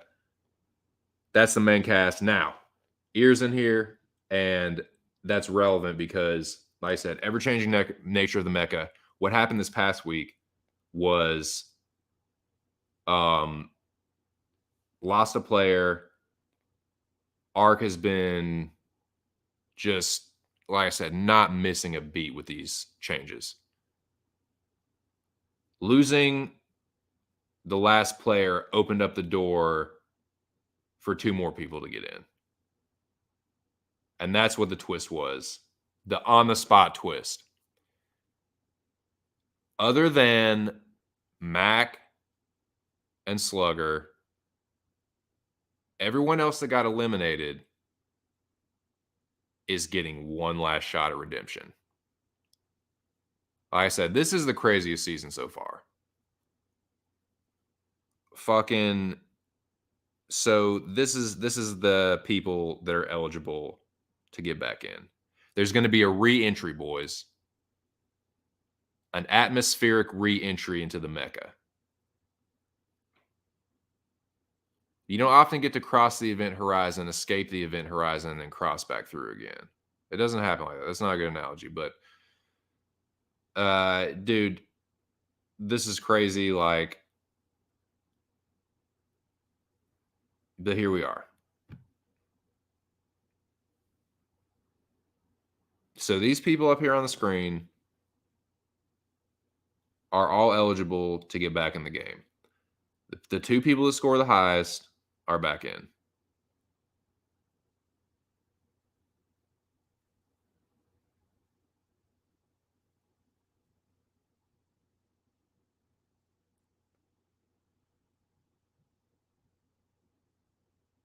Jillian versus JJ, whoever I pick, I feel like it will be wrong. That's a tough one. I made my pick on that one, and I feel pretty good about it, but that is a tough pick, especially on paper. It is a striker versus grappler. JJ definitely has better hands. I think Jillian is more dangerous with the submissions. So that's a tough one, man. And I think that will be a tightly contested one in the Mecca. So, like I said, that's who is eligible. Jonathan Litpix, Pubehead, Nick Alexander, Bab, Ear, who's in the chat right now, Bo Jackson. I can't remember if Ark said if he's going to do it. I think Maul said that he's out. I think Darth Maul is just going to observe like Jackie Boy. But shout out to Darth Maul. Chav, Father Daycare, and Cabbage. I think all those people are eligible. Although I could have sworn, wasn't Chav eliminated twice? Like, didn't Ark eliminate him and then brought him back and then he got voted out? Maybe that's not considered two real eliminations, but I thought that Chav was already eliminated twice. I could be wrong, though. The longer the fight goes, the more it will be in Simmelsberger's favor. Okay. Yeah, for sure. And see, originally I thought what they were going to try and do was fuck him with the point, but then they took the point from Taylor too. So like that cancels out and he still got the knockdown. It's like, that was so greasy, man. It was so greasy. I've come around to 2 cents side here. Simmelsberger should win, but it could be close. Maybe getting robbed got info his head. Okay.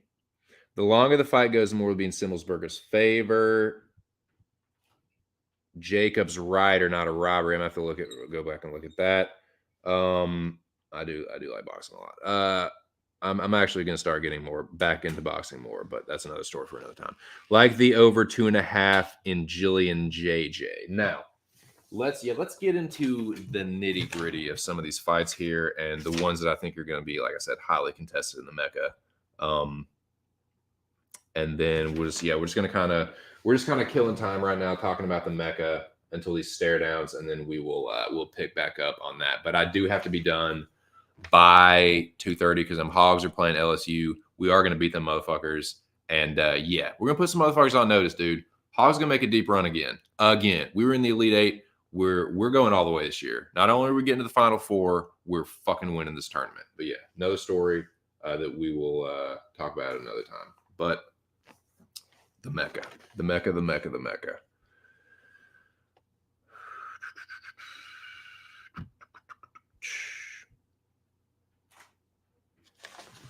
Mecca dividers. These are the ones that I think will be the most split in the Mecca. Tell me what you guys think. Funny that you say Aldrich Roberson. Funny that you mentioned Simmelsberger Fletcher. I also think that Damon Jackson and Kamwela Kirk will be one where it might not be 50-50, but pretty fucking close, dude. We'll see, though.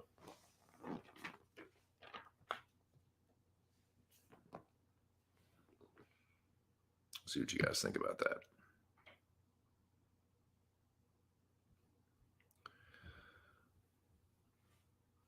Simmelsberger Fletcher over 1.5. Excuse me.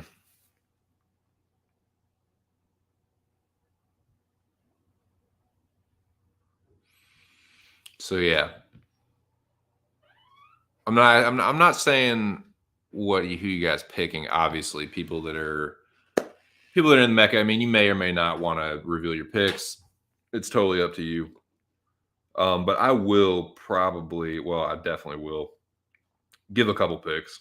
In fact, I'll go ahead and put, just go ahead and start making those banners right now because I do, I can't hang around too much longer after the stare downs.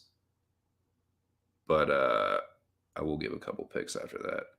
I don't know if I'll do it right now. I might just kind of talk Mecca.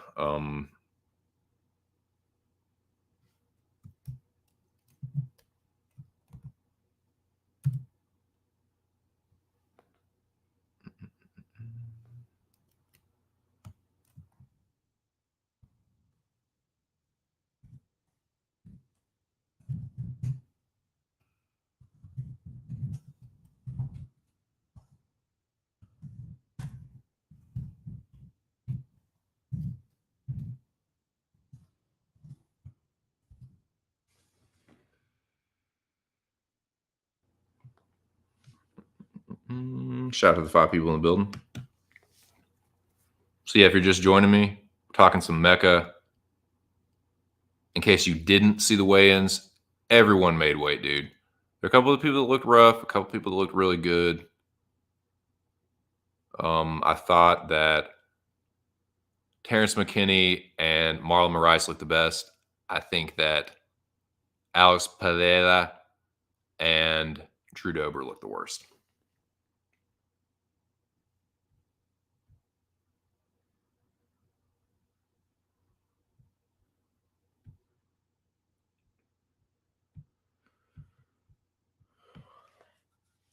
Okay, so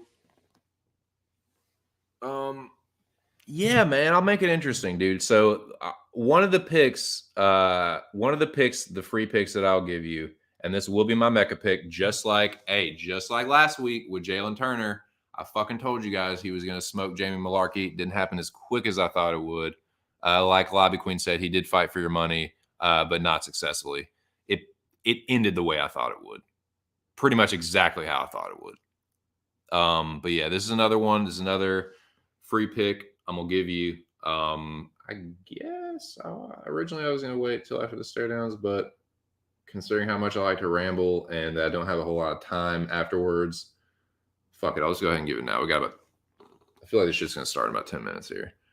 So catch up on the chat and I'll give you this pick.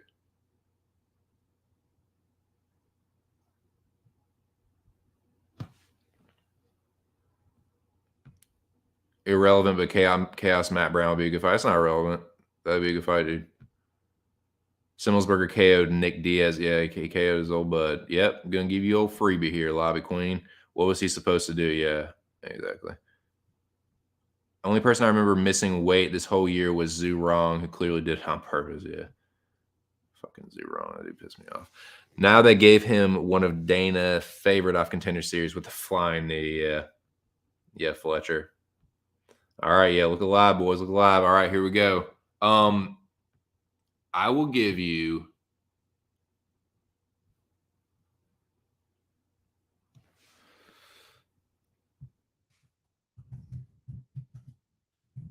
my quick breakdown and pick for this fight.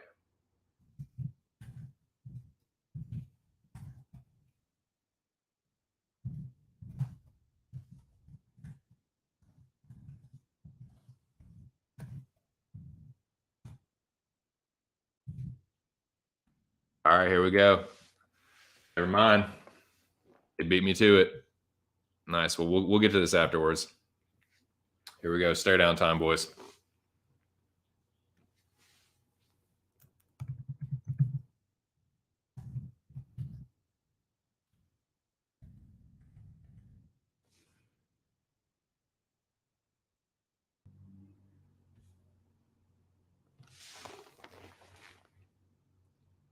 So yeah, Tafon a little bit bigger.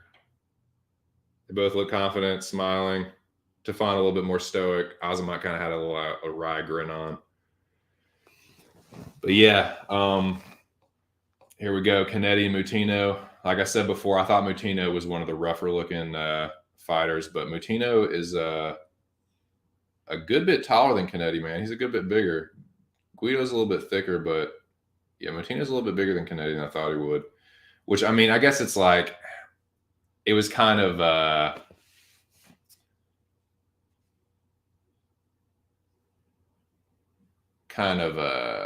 can't think of the word. It doesn't matter. All right, here's Dalcha and Brundage. Brundage a little bit taller. They're both about the same size. Dalcha might be a little bit thicker, his back a little bit thicker, but yeah, his intense little stare down. No handshake. Dalcha with his hands behind his back, but yeah, they mugged each other the whole time. That was an intense stare down, man. But we got Maverick and Mazo. I'm expecting Mazo to be taller, as she is with most opponents. Yeah, she's a good bit bigger, man. Sabina Mazo's pretty fucking big compared to Maverick. They have an awkward handshake. And we got Kirk and Jackson up next.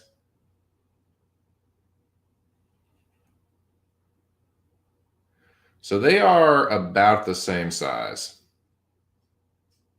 About the same height. Kirk might be slightly taller. Maybe. I don't know. They're about the same size, man. It's kind of like a mirror match. But yeah, it was just, respectful. It was a stare down, intense stare down, but a handshake afterwards. Jones and Basharat. Jones immediately going into the boxing stare down stance. Basharat stoic. Basharat shakes Shelby's hands, but they do not shake hands. So we got Roberson and Aldridge coming up here. So JJ's like an inch taller. Yeah, she's taller. Her shoulders are taller. A little bit bigger.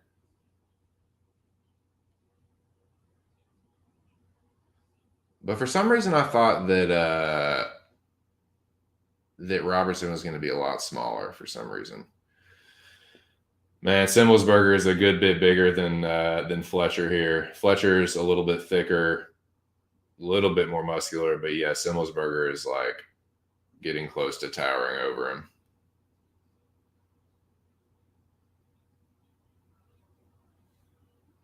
All right, this one's going to be dude. This one is going to be fucking brutal. I just have a feeling this one is going to end brutally. Bruno Silva versus Alex Pereira.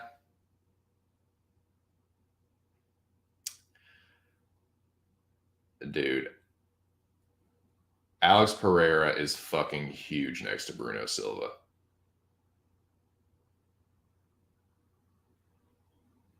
Intense stare down, handshake.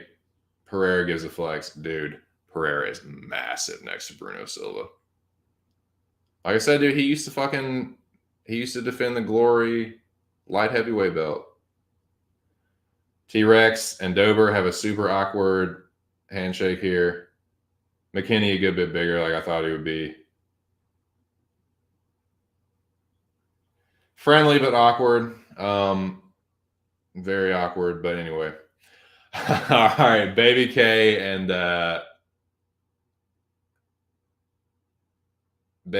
Roundtree.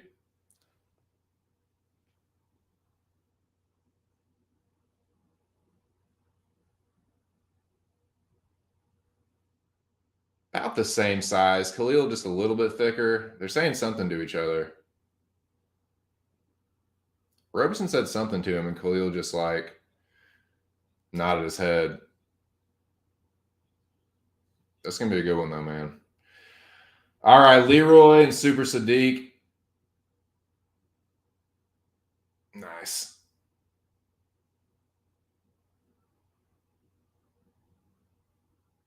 Both very respectful martial artists. You're not going to get anything too crazy. That one should be fun, though. All right. Song Yadong versus Tiger Muay Thai Marlon. Honestly, about the same size. Marlon trying to look into his eyes. Song, arms crossed. Marlon looks very, very fit. And he does look slimmed down. Here we go, boys. Ankalaev and Santos. Buckle the fuck up. Pretty close to the same size. Ankalaev's a little bit taller. Both about the same thickness. Thick double C-ness, triple C-ness. There you go. There you are, boys. Where's your damn stare downs?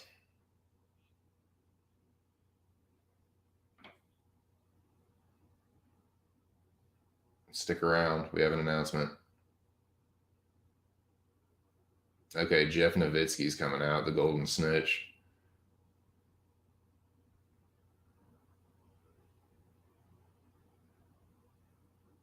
You think you're as tall as me, Nowitzki?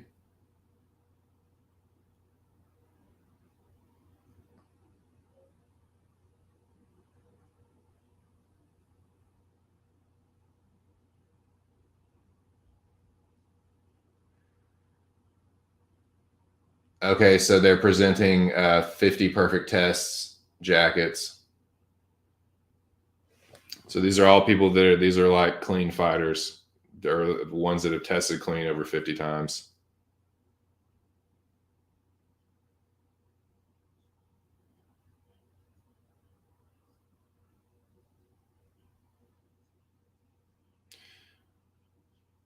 So they're talking about Santos and his career.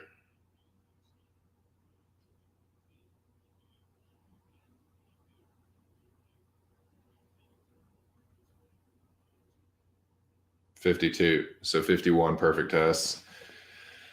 That's cool. So yeah, Santos, man, clean ass fighter.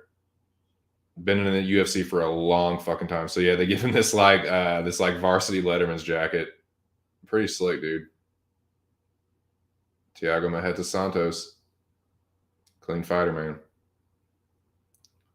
He's had a long and crazy career, dude. Still dangerous. Motherfucker's my age.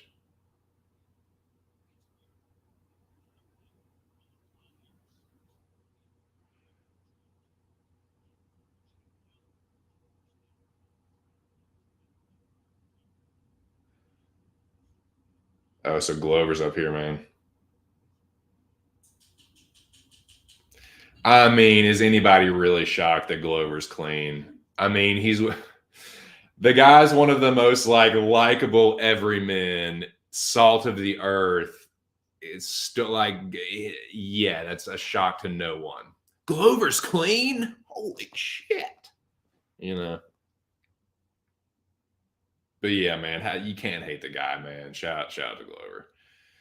He's dude, he's been counted out so much. I counted him out. I thought he was done. Like I was like, for so long he was just the guy that got schooled by John Jones. But nah, he's a great fighter, man. Super fucking resilient. Kind of reinvented himself, and yeah, man, clean ass fighter. Clean ass fighter, and not a bad little ambassador there for your little fucking, I mean, I don't know, man. You saw it as kind of a joke, but at least you know,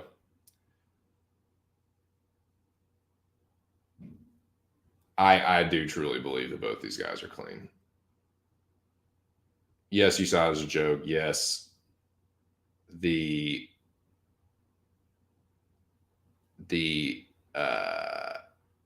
what is it? Designer PEDs are always way ahead of the testing, but yet and still, I genuinely believe both these guys are clean. So that's pretty cool. Regardless of what I think about USADA, I respect both of them and do believe that. I think they're using them to legitimize USADA, which is bullshit, but I do genuinely believe they're both clean. That's what I'm trying to say. Okay. But yeah, that was cool for both of them. Anyways,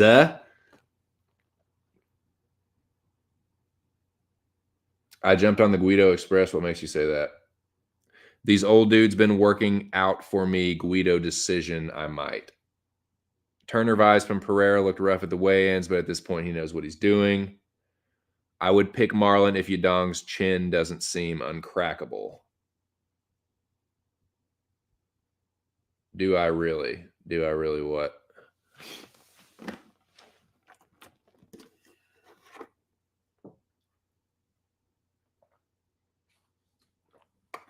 Okay, man. So that's the. I can finally fucking take this shit off. All right, take this fucking shit off. Okay. All right. Shout out to the 3 people still in the building. We did the weigh-ins. We did the stare downs. Now, how about some picks? How about some free picks? And then I got to get out of here by 2:30. The Arkansas Razorbacks are playing the fuck-ass LSU Tigers in the SEC tournament. So, yeah. If you like college hoops, get you a little preview of the future national champions.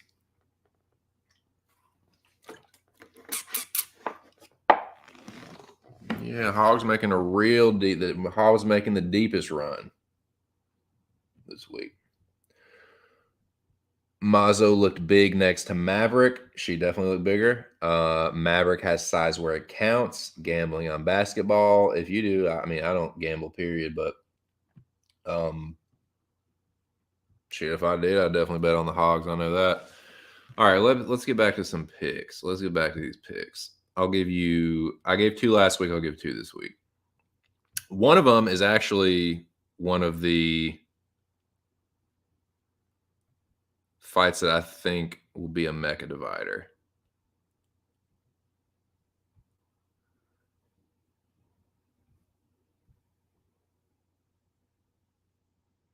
Mazzo gets grapple fuck. Maverick will do what Blanchfield did to her.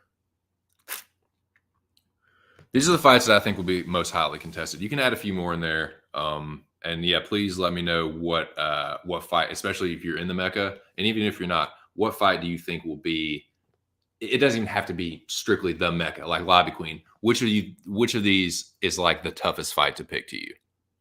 Not even of these 3, but like just on the card in general. Because I think it's so on the prelims, it's these. On the main card, it's these 2. And one of the picks I'm going to give you is one of these right here. I'm going to break down and give you the pick for one of these fights.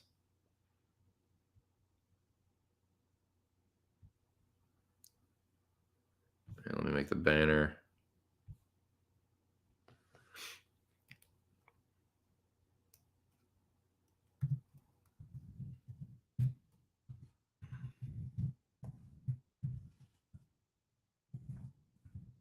Stay free, like I fucking charge for them. Okay, so it's the 2 cents free breakdown / pick. Okay.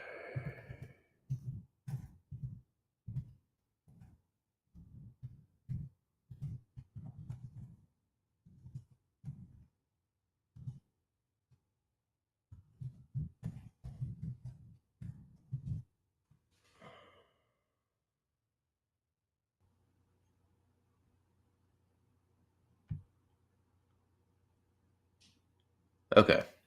Simmelsberger and Fletcher. I think this is going to be a tight one. I think this is going to be very hotly contested. I don't think the fight will be, but I think the picks will be. I think this is going to be very, very split. I do think it'll be a mecha divider. But I have made my pick. I will give you my brief breakdown and my pick on this one. So both of these guys have had about the same number of fights. I think Simmelsberger's had 12, Fletcher's had 9. Fletcher's undefeated. And he had a crazy knockout win. Let me pull up his record real quick on Dana White's Contender Series. AJ the Ghost Fletcher. So yeah, man, he fights out of Louisiana.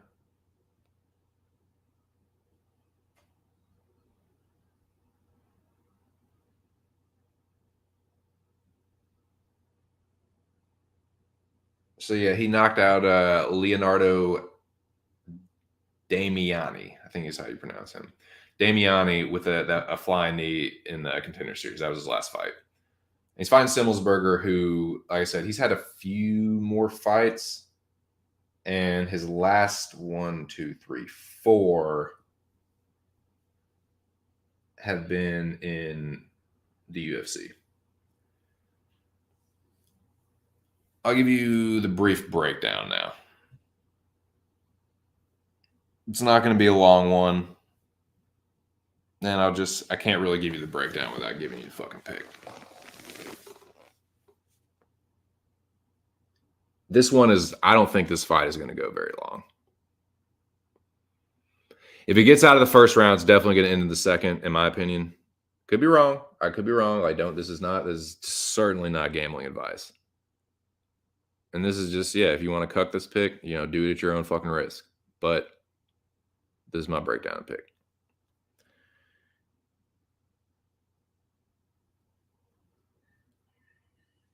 I don't think it's going to go very long. I think this fight is going to end by the end of the first, maybe halfway through. I don't even know I don't think it'll go very far into the second if it even gets there. Both of these guys are very dangerous early. Both of these guys swing and hit very hard. And I think someone's getting knocked out. And I think that someone is going to be AJ Fletcher. Simmelsberger hits too hard, man. He hits too hard, and he's been in there with guys that are more dangerous than AJ Fletcher. I don't know how else to put it. Fletcher's looked really impressive. He's been crushing those cans like you're supposed to do, but Simmelsberger's had 4 fights now. So he was a guy that was kind of like AJ Fletcher somewhat before that. He's not undefeated, obviously, but Fletcher lost a couple of his amateur fights. So he's undefeated as a pro, but Simmelsberger is a little bit of a step up from the level of competition he's been fighting. And goddamn, does he hit harder than anyone he's fought before. And I don't think he's going to be ready for it, man. I just think that Matt's going to fucking clip him and knock him out early. Now, I'm super biased on this one. I do live in Maryland. Simmelsberger fights out of Maryland. I'm a little biased, but yeah, just even trying to look at it objectively, Simmelsberger, and dude, looking at that stare downs or the weigh-in stare downs, he's fucking huge compared to him. He's going to be even bigger tomorrow night. He's going to clean this motherfucker's clock. I got Simmelsberger by knockout early.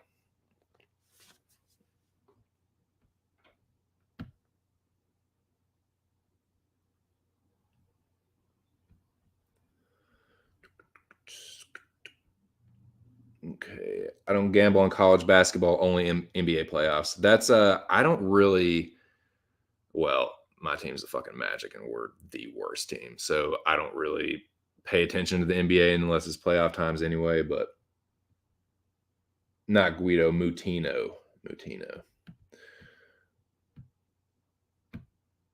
No, it says probably going JJ, Kirk, and Semi. Roberson, Roundtree. Mazzo ups. So you think that one will be the toughest? Roberson, Roundtree. Yeah, that's a tough one. Mazzo upset special over Maverick. Yeah, Lobby Queen's liking. I'm guessing that's gonna be a play for you. I could pick Fletcher because Dana likes him with Sports Center top play. No, I don't think he's a bum. I think he's a can crusher. I think he's looked really good against regional level competition. You taking the under 1.5? If I was betting, I would. Fuck yeah. You fading the debut fighter? Yes, I am. I mean, Simmelsberger hasn't had that many fights, but he's had literally 4 times as many. And dude, Chaos Williams would fuck AJ Fletcher up badly. If you can hang with Chaos for 3 rounds, I'm not really too worried about what's going to happen with you and Fletcher. I mean, Chaos was like a little bit bigger too and rangier. Fletcher, I think he's going to get fucking hurt really badly and knocked out. Yeah, Semi's he's a pretty strong guy. Like he's a pretty strong. I know Fletcher has good wrestling. I know he's not a bad fighter. He's a good fighter.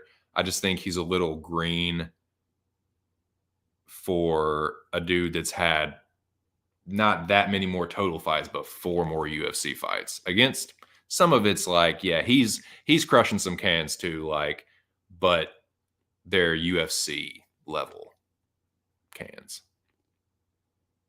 So the guy hasn't really faced much adversity, and he's going to face a lot of it here. I think he's going to get fucking KO'd. So yeah, I got Simmelsberger by KO. That will be a mecha pick too. So yeah, cuck it at your own risk. But yeah, that's one of them. I'll give another one too. I'll think about. I mean, one of them is already like I already pretty much like gave it out. That's Ankalaev. I think you're fucking. Honestly, I could look really bad saying this, but I think if you pick Thiago Santos in this fight, you're a fucking idiot. I'm sorry. Like, I might end up looking like the idiot. I've been an idiot in like a lot of fights recently, but I think if you pick Thiago Santos, you're a fucking idiot. But yeah, I'm super biased on that one too. But I already gave that pick out the Monday, I guess, or whenever I stream last. But yeah, Santos is not going to win this fight. But that's I will give another one besides that. Is what I'm trying to say.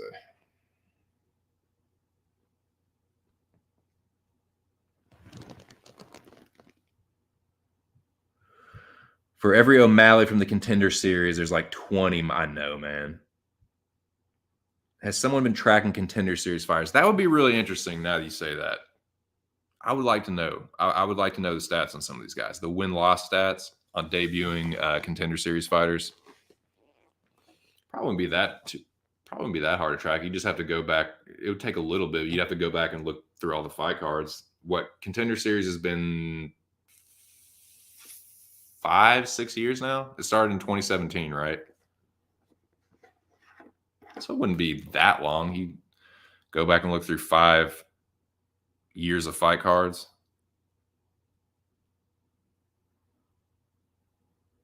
You just get a list, go back through and look at everybody's fight record. See if they won or lost their first UFC fight.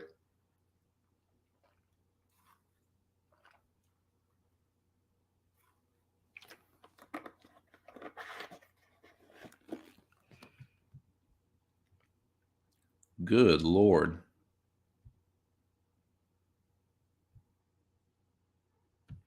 I mean, that's not bad to take a little stab at, but I don't know, man. I'm a big believer in Ankalaev. I stand the guy because I think he's the future. I think he's the real deal. I think he will end up being future champion. And I just Santos with his age and his injuries, he just against a killer like that. Nah, man. I think Ankalaev gonna fucking put it on him. Shit, hold on a second. But yeah, man. So what other pick should I give, man? What other breakdown pick? God damn it. This thing just will not stay up. Boy, he's not going to be happy about that. Come on.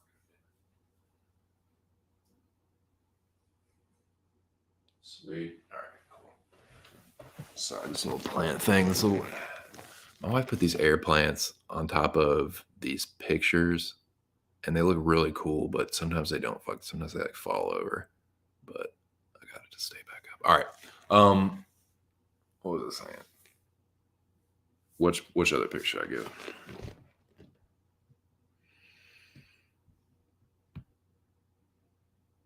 Yeah, I think he's got to get in round 1 though. I think for Santos to win, he's got to knock him out in round 1.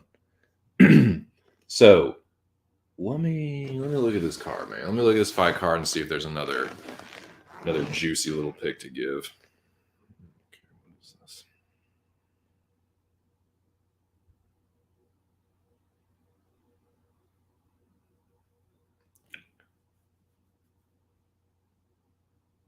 Pulling up the fight card.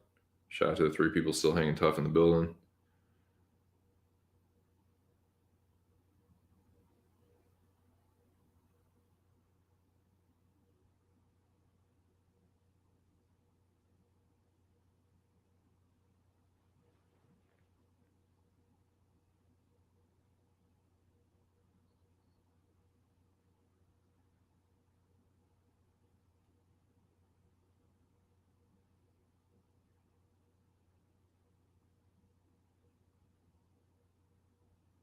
Okay. Now I gave. Well, Simmel's. I was gonna say. Oh yeah, that's prelims. Okay, that's a prelim headliner. I already gave one main card. I'll give another main card pick. Fuck it.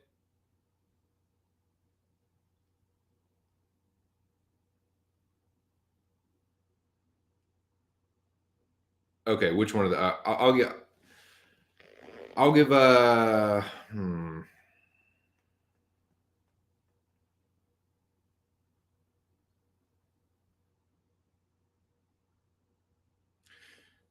gonna give this one. I just want to give this one. Because I think this is going to be another very hotly contested fight. I think this one is going to be a big mecha divider, and fuck it. I made it this far. I feel pretty good about this pick. Like I said, this is going to be a mecha pick, man. This is no bullshit. I've already made my picks. I'm not changing any of them. Already done that and been burned too many times. It's not happening. I'm not changing any picks. But this is going to be a legit breakdown and mecha pick from your boy. Put the banner up real quick.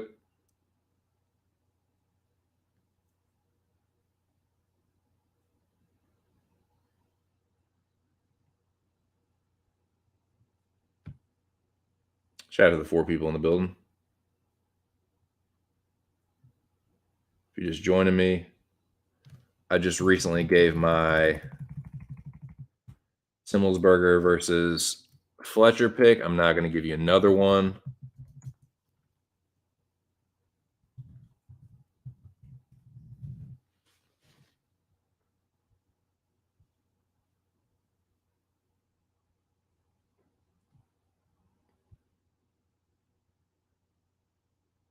Okay. Let's talk a little bit about Drew Dober versus Terence Mckinney.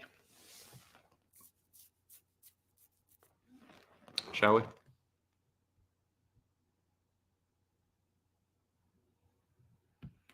Okay. So Lobby Queen says, last August, UFC number of Dana White Contender Series contract winners 115, 92 under contract, 21 released, 1 retired, 1 unsigned. Not good for McKinney. UFC record of DWCS participants who lost or no contest on the show, 23 total, 16 under contract, 7 released.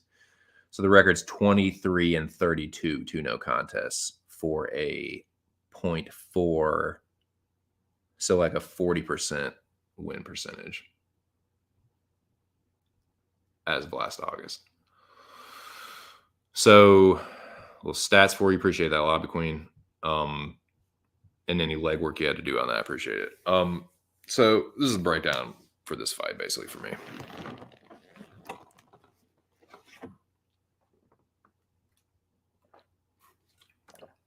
Terence Mckinney is a super hot prospect. He's looked incredible in his 2 fights. Chin Matt Favola in less than 30 seconds. And subbed Fares Zion very quickly. He's got a lot of hype on him. He's very much a killer be killed fighter, so he's really exciting. He has a crazy redemption story, like guy died twice and was resuscitated and managed to, turn his life around, become a fighter, and here he is. Here we are. And he's stepping in on very short notice to fight Drew Dober, who was preparing for don't tell me.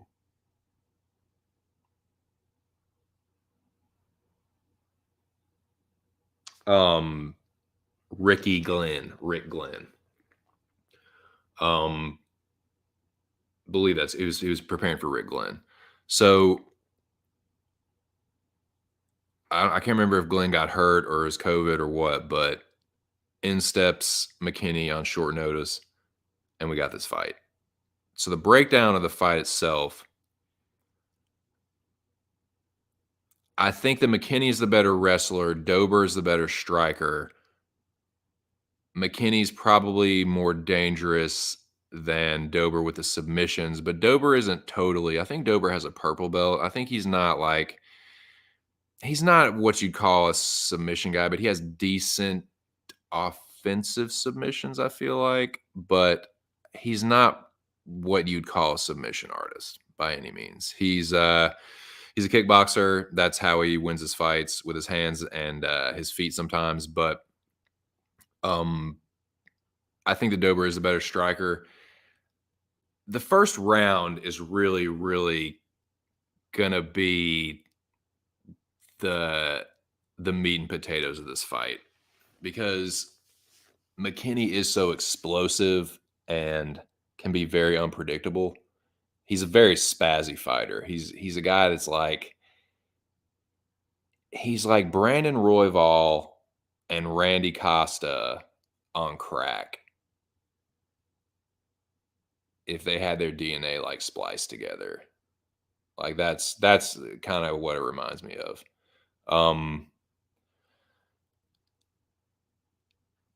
It's really ballsy for McKinney to step in on that kind of short notice against Dober. I think the Dober is much more dangerous than Matt Frivola and Ferris Ziem. Ziem's a good kickboxer, but he doesn't hit as hard as Dober. Frivola is definitely a better wrestler than Dober, but I wouldn't say he's a glass jaw, but he's got a dodgy chin. Now the weigh-ins are interesting, man, because Dober, like I said, he looked like one of the roughest. He looked like he had one of the roughest cuts of anybody, but that's not a new thing. Like I said, I suspect the guy weighs about 100, 185 pounds, something like that. I think he's cutting about 30 pounds, I would say. I don't know that, but that's what I would guess. He's a stocky lightweight, but he's kind of short, so I don't think he could fight at welter. But anyway, I'm trying to think if I can tease this out anymore before I just give you the fucking pick.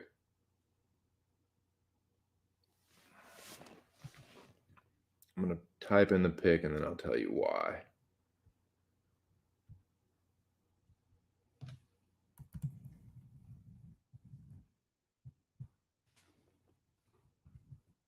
This one I'm not going to give you.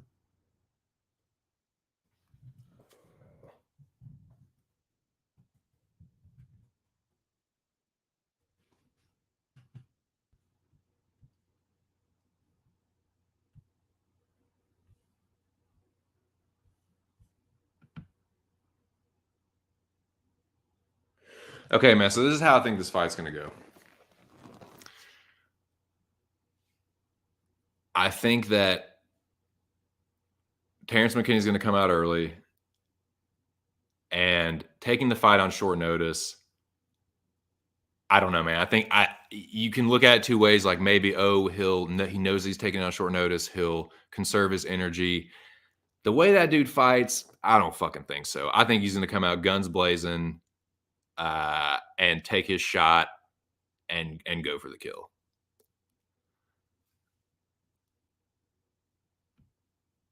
And I don't think it's going to work. I don't think it's going to work, man. I think that Terence McKinney has a lot of hype around him, man, but that's what I think it is. I think he's a fucking hype job. He's a good fighter. I'm not saying he's a bad fighter, but he's making short work out of guys. And I'll give him credit for his fight IQ because he's beating these guys the way they need to be beaten. Like, that's how you beat Matt Frivola. You just knock him the fuck out. That's how you beat Ferris Ziem. You out-grapple him. Dober has some bad losses. Like, he has some bad, like, regional scene losses and stuff and some decently bad, like, UFC losses. But the guy's been in the UFC for a long fucking time. And some of his losses are to people that would absolutely fucking obliterate Terence McKinney. Like, what do you think Islam would do to McKinney? Like, Dariush should be interesting, but dude, Dariush is a legit fucking black belt, and he's a good grappler too, man. So, like, nah, man. Like, people, this is what really irritates me. It's not McKinney. I like Terence McKinney. I think he's a good fighter. He's definitely fed me crow. I've definitely faded him the last 2 fights and paid for it dearly. But dude, the third time's a charm.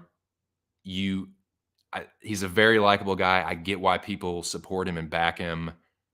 Everyone loves the redemption story. It is very like it definitely hits home for me. But dude, you can maybe get away with that kind of shit with Frivola and Ziam, but Dober is a step up from those guys. He's definitely more dangerous than them on the feet. He's not that like he gets out grappled by like a dude that's probably gonna end up being UFC champion. Like Makhachev before sooner or later he's gonna end up being champion. It's just the way it's gonna happen. So that I don't see how people can scoff at that loss. Dude, Mckinney. Let's talk about Terence McKinney's losses because I think people are under the impression that he's some undefeated fighter and that he has some kind of fucking unbreakable will or something. That's fucking bullshit. Terence McKinney was strangled by a fucking jobber in Derek Minner in less than 5 fucking minutes. So this whole like, oh, McKinney in the first round is all McKinney. He got fucking choked out by Derek Minner in the first round. Now, Derek Minner's another first rounder bust guy, but dude, you just because, nah, like that and after 1 round of boxing with Sean Woodson, you're gassed, bro? He got tired after 1 round with Woodson. Shot a sloppy takedown and got chinned with that flying knee. Nah, dude, Dober's gonna knock this kid out. It might get hairy early. Like he might even stun Dober early, but Dober's got a chin. The weigh-in, he looked bad, so I am a little bit more nervous than I was. Like I was really, really confident on Drew Dober earlier this week. I'm a little bit less so now, but even then, it only takes it to like now it's only like 75% confidence instead of like 85, 90. Too big of a step up. Mckinney, if he does beat Drew Dober, I'm gonna have to stop fading this kid because if he does that, like this is his true first test. Ziam and Frivola are like, yeah, you should beat them. Like, and I'm an idiot for fading him against those guys. But here against Dober, like, I don't think you're one punching Dober. He survived. He got choked in the 3rd round against Islam. I think the guy can like shuck a few I think he can dig for underhooks and fight off a few Terence McKinney takedowns for 1 round. And dude, I think Dober's cardio is better. I think McKinney's going to gas. I think he's going to knock the fuck out. That's what I think.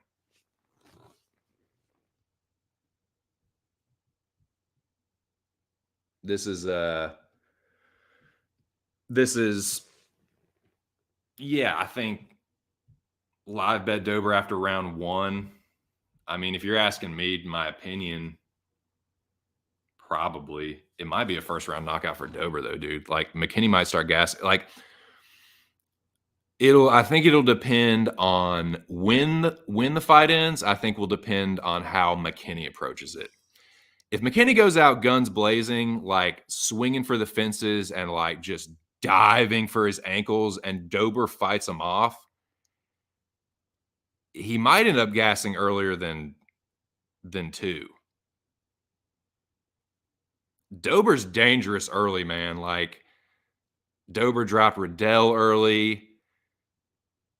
McKinney's got to show me he's on that level, and you're not like beating. This is just me. Beating Matt Frivola and Farazim the way he did does not prove me you're ready to beat Drew Dober. Now, if he does, then I'll be proven wrong, and I'll just take that into account. I'll plug that into the equation for next time. But, dude, if you're getting chinned by Sean Woodson and strangled by Derek Minner, and it was like some of there's some really bad losses on Dober's record, but they're from years ago, dude.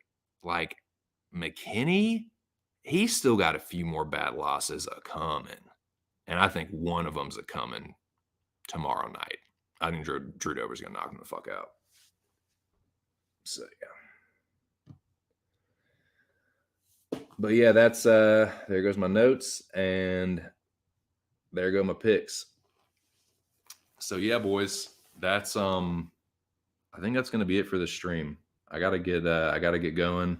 The hogs are about to start soon, so I'll just do a brief recap. Put the banners up one last time, and then I will play us out. Play the little outro.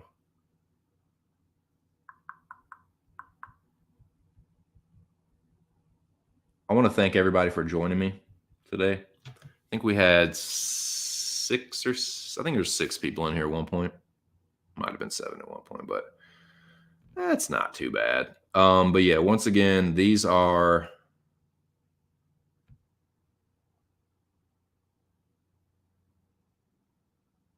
the results of the weigh-ins.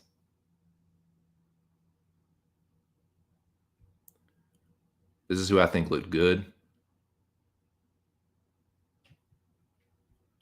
This is who I think looked bad.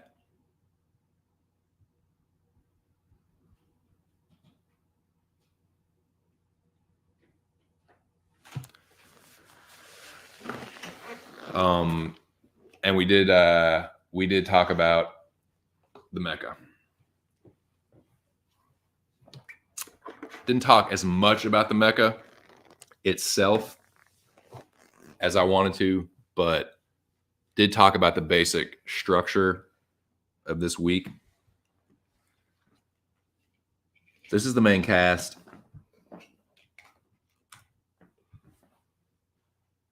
And this is who is eligible for the re-entry battle.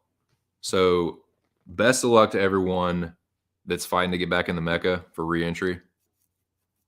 Good luck, boys. But yeah, your boy is fortunate enough to be in that main cast. My picks are made. I'm not changing them. I feel pretty damn good about them. These are the fights that I think are going to be split down the middle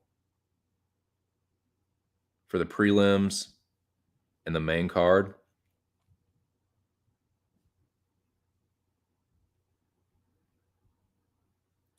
Put up my...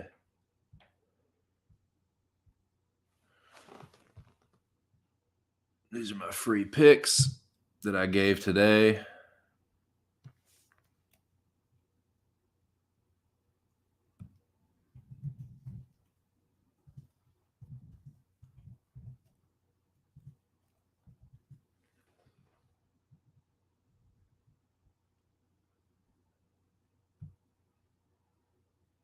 And I will be taking both of those guys in the Mecca by KO.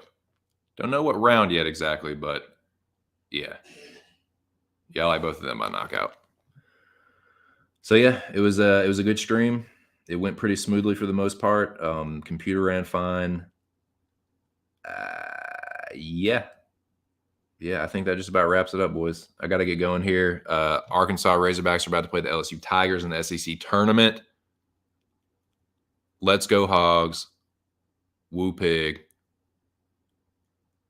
Yeah, trust and must. But yeah, I appreciate everybody that came by, man. Y'all really do make the stream. I don't like sitting here talking to myself. Do that way too much as it is. Okay, let me catch up on all the chats. Later, Lobby Queen. Appreciate you stopping through, man. Hope you have a good weekend. Best of luck to you. Anything you bet on. Hope you have a good weekend in general. Same to everybody else.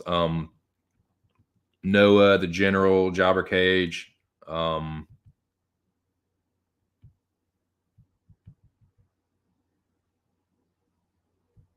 Noah, Cage. Let's see. I don't want to miss anybody. Ear's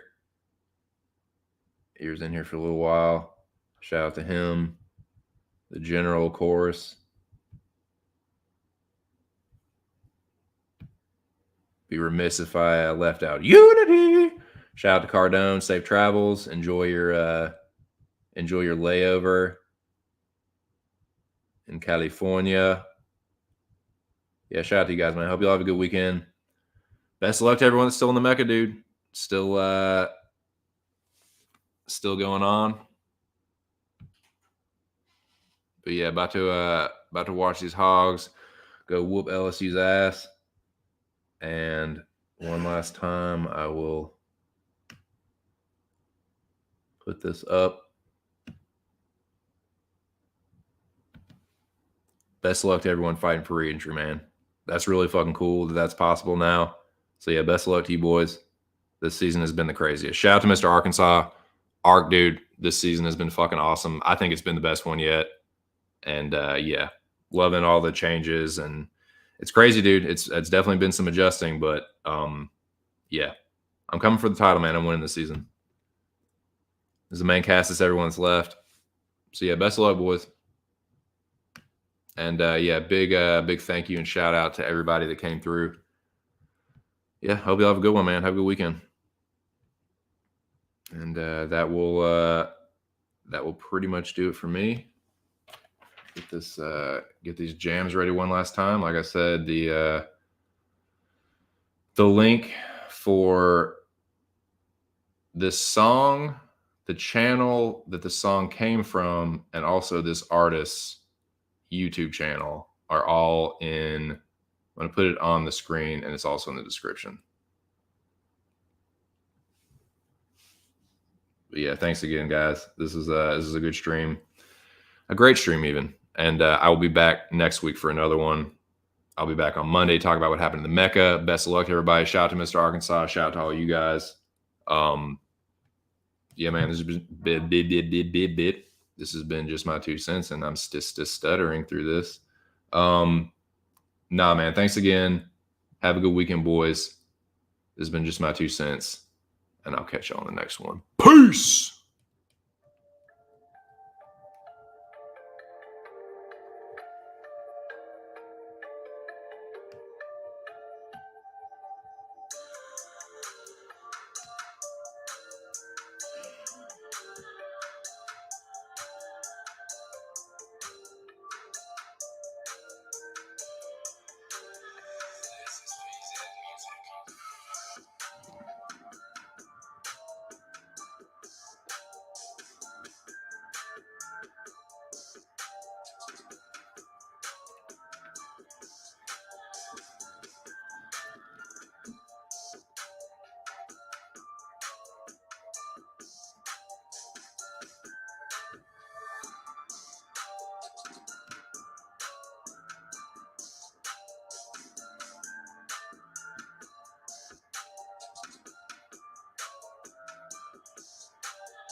and eating at home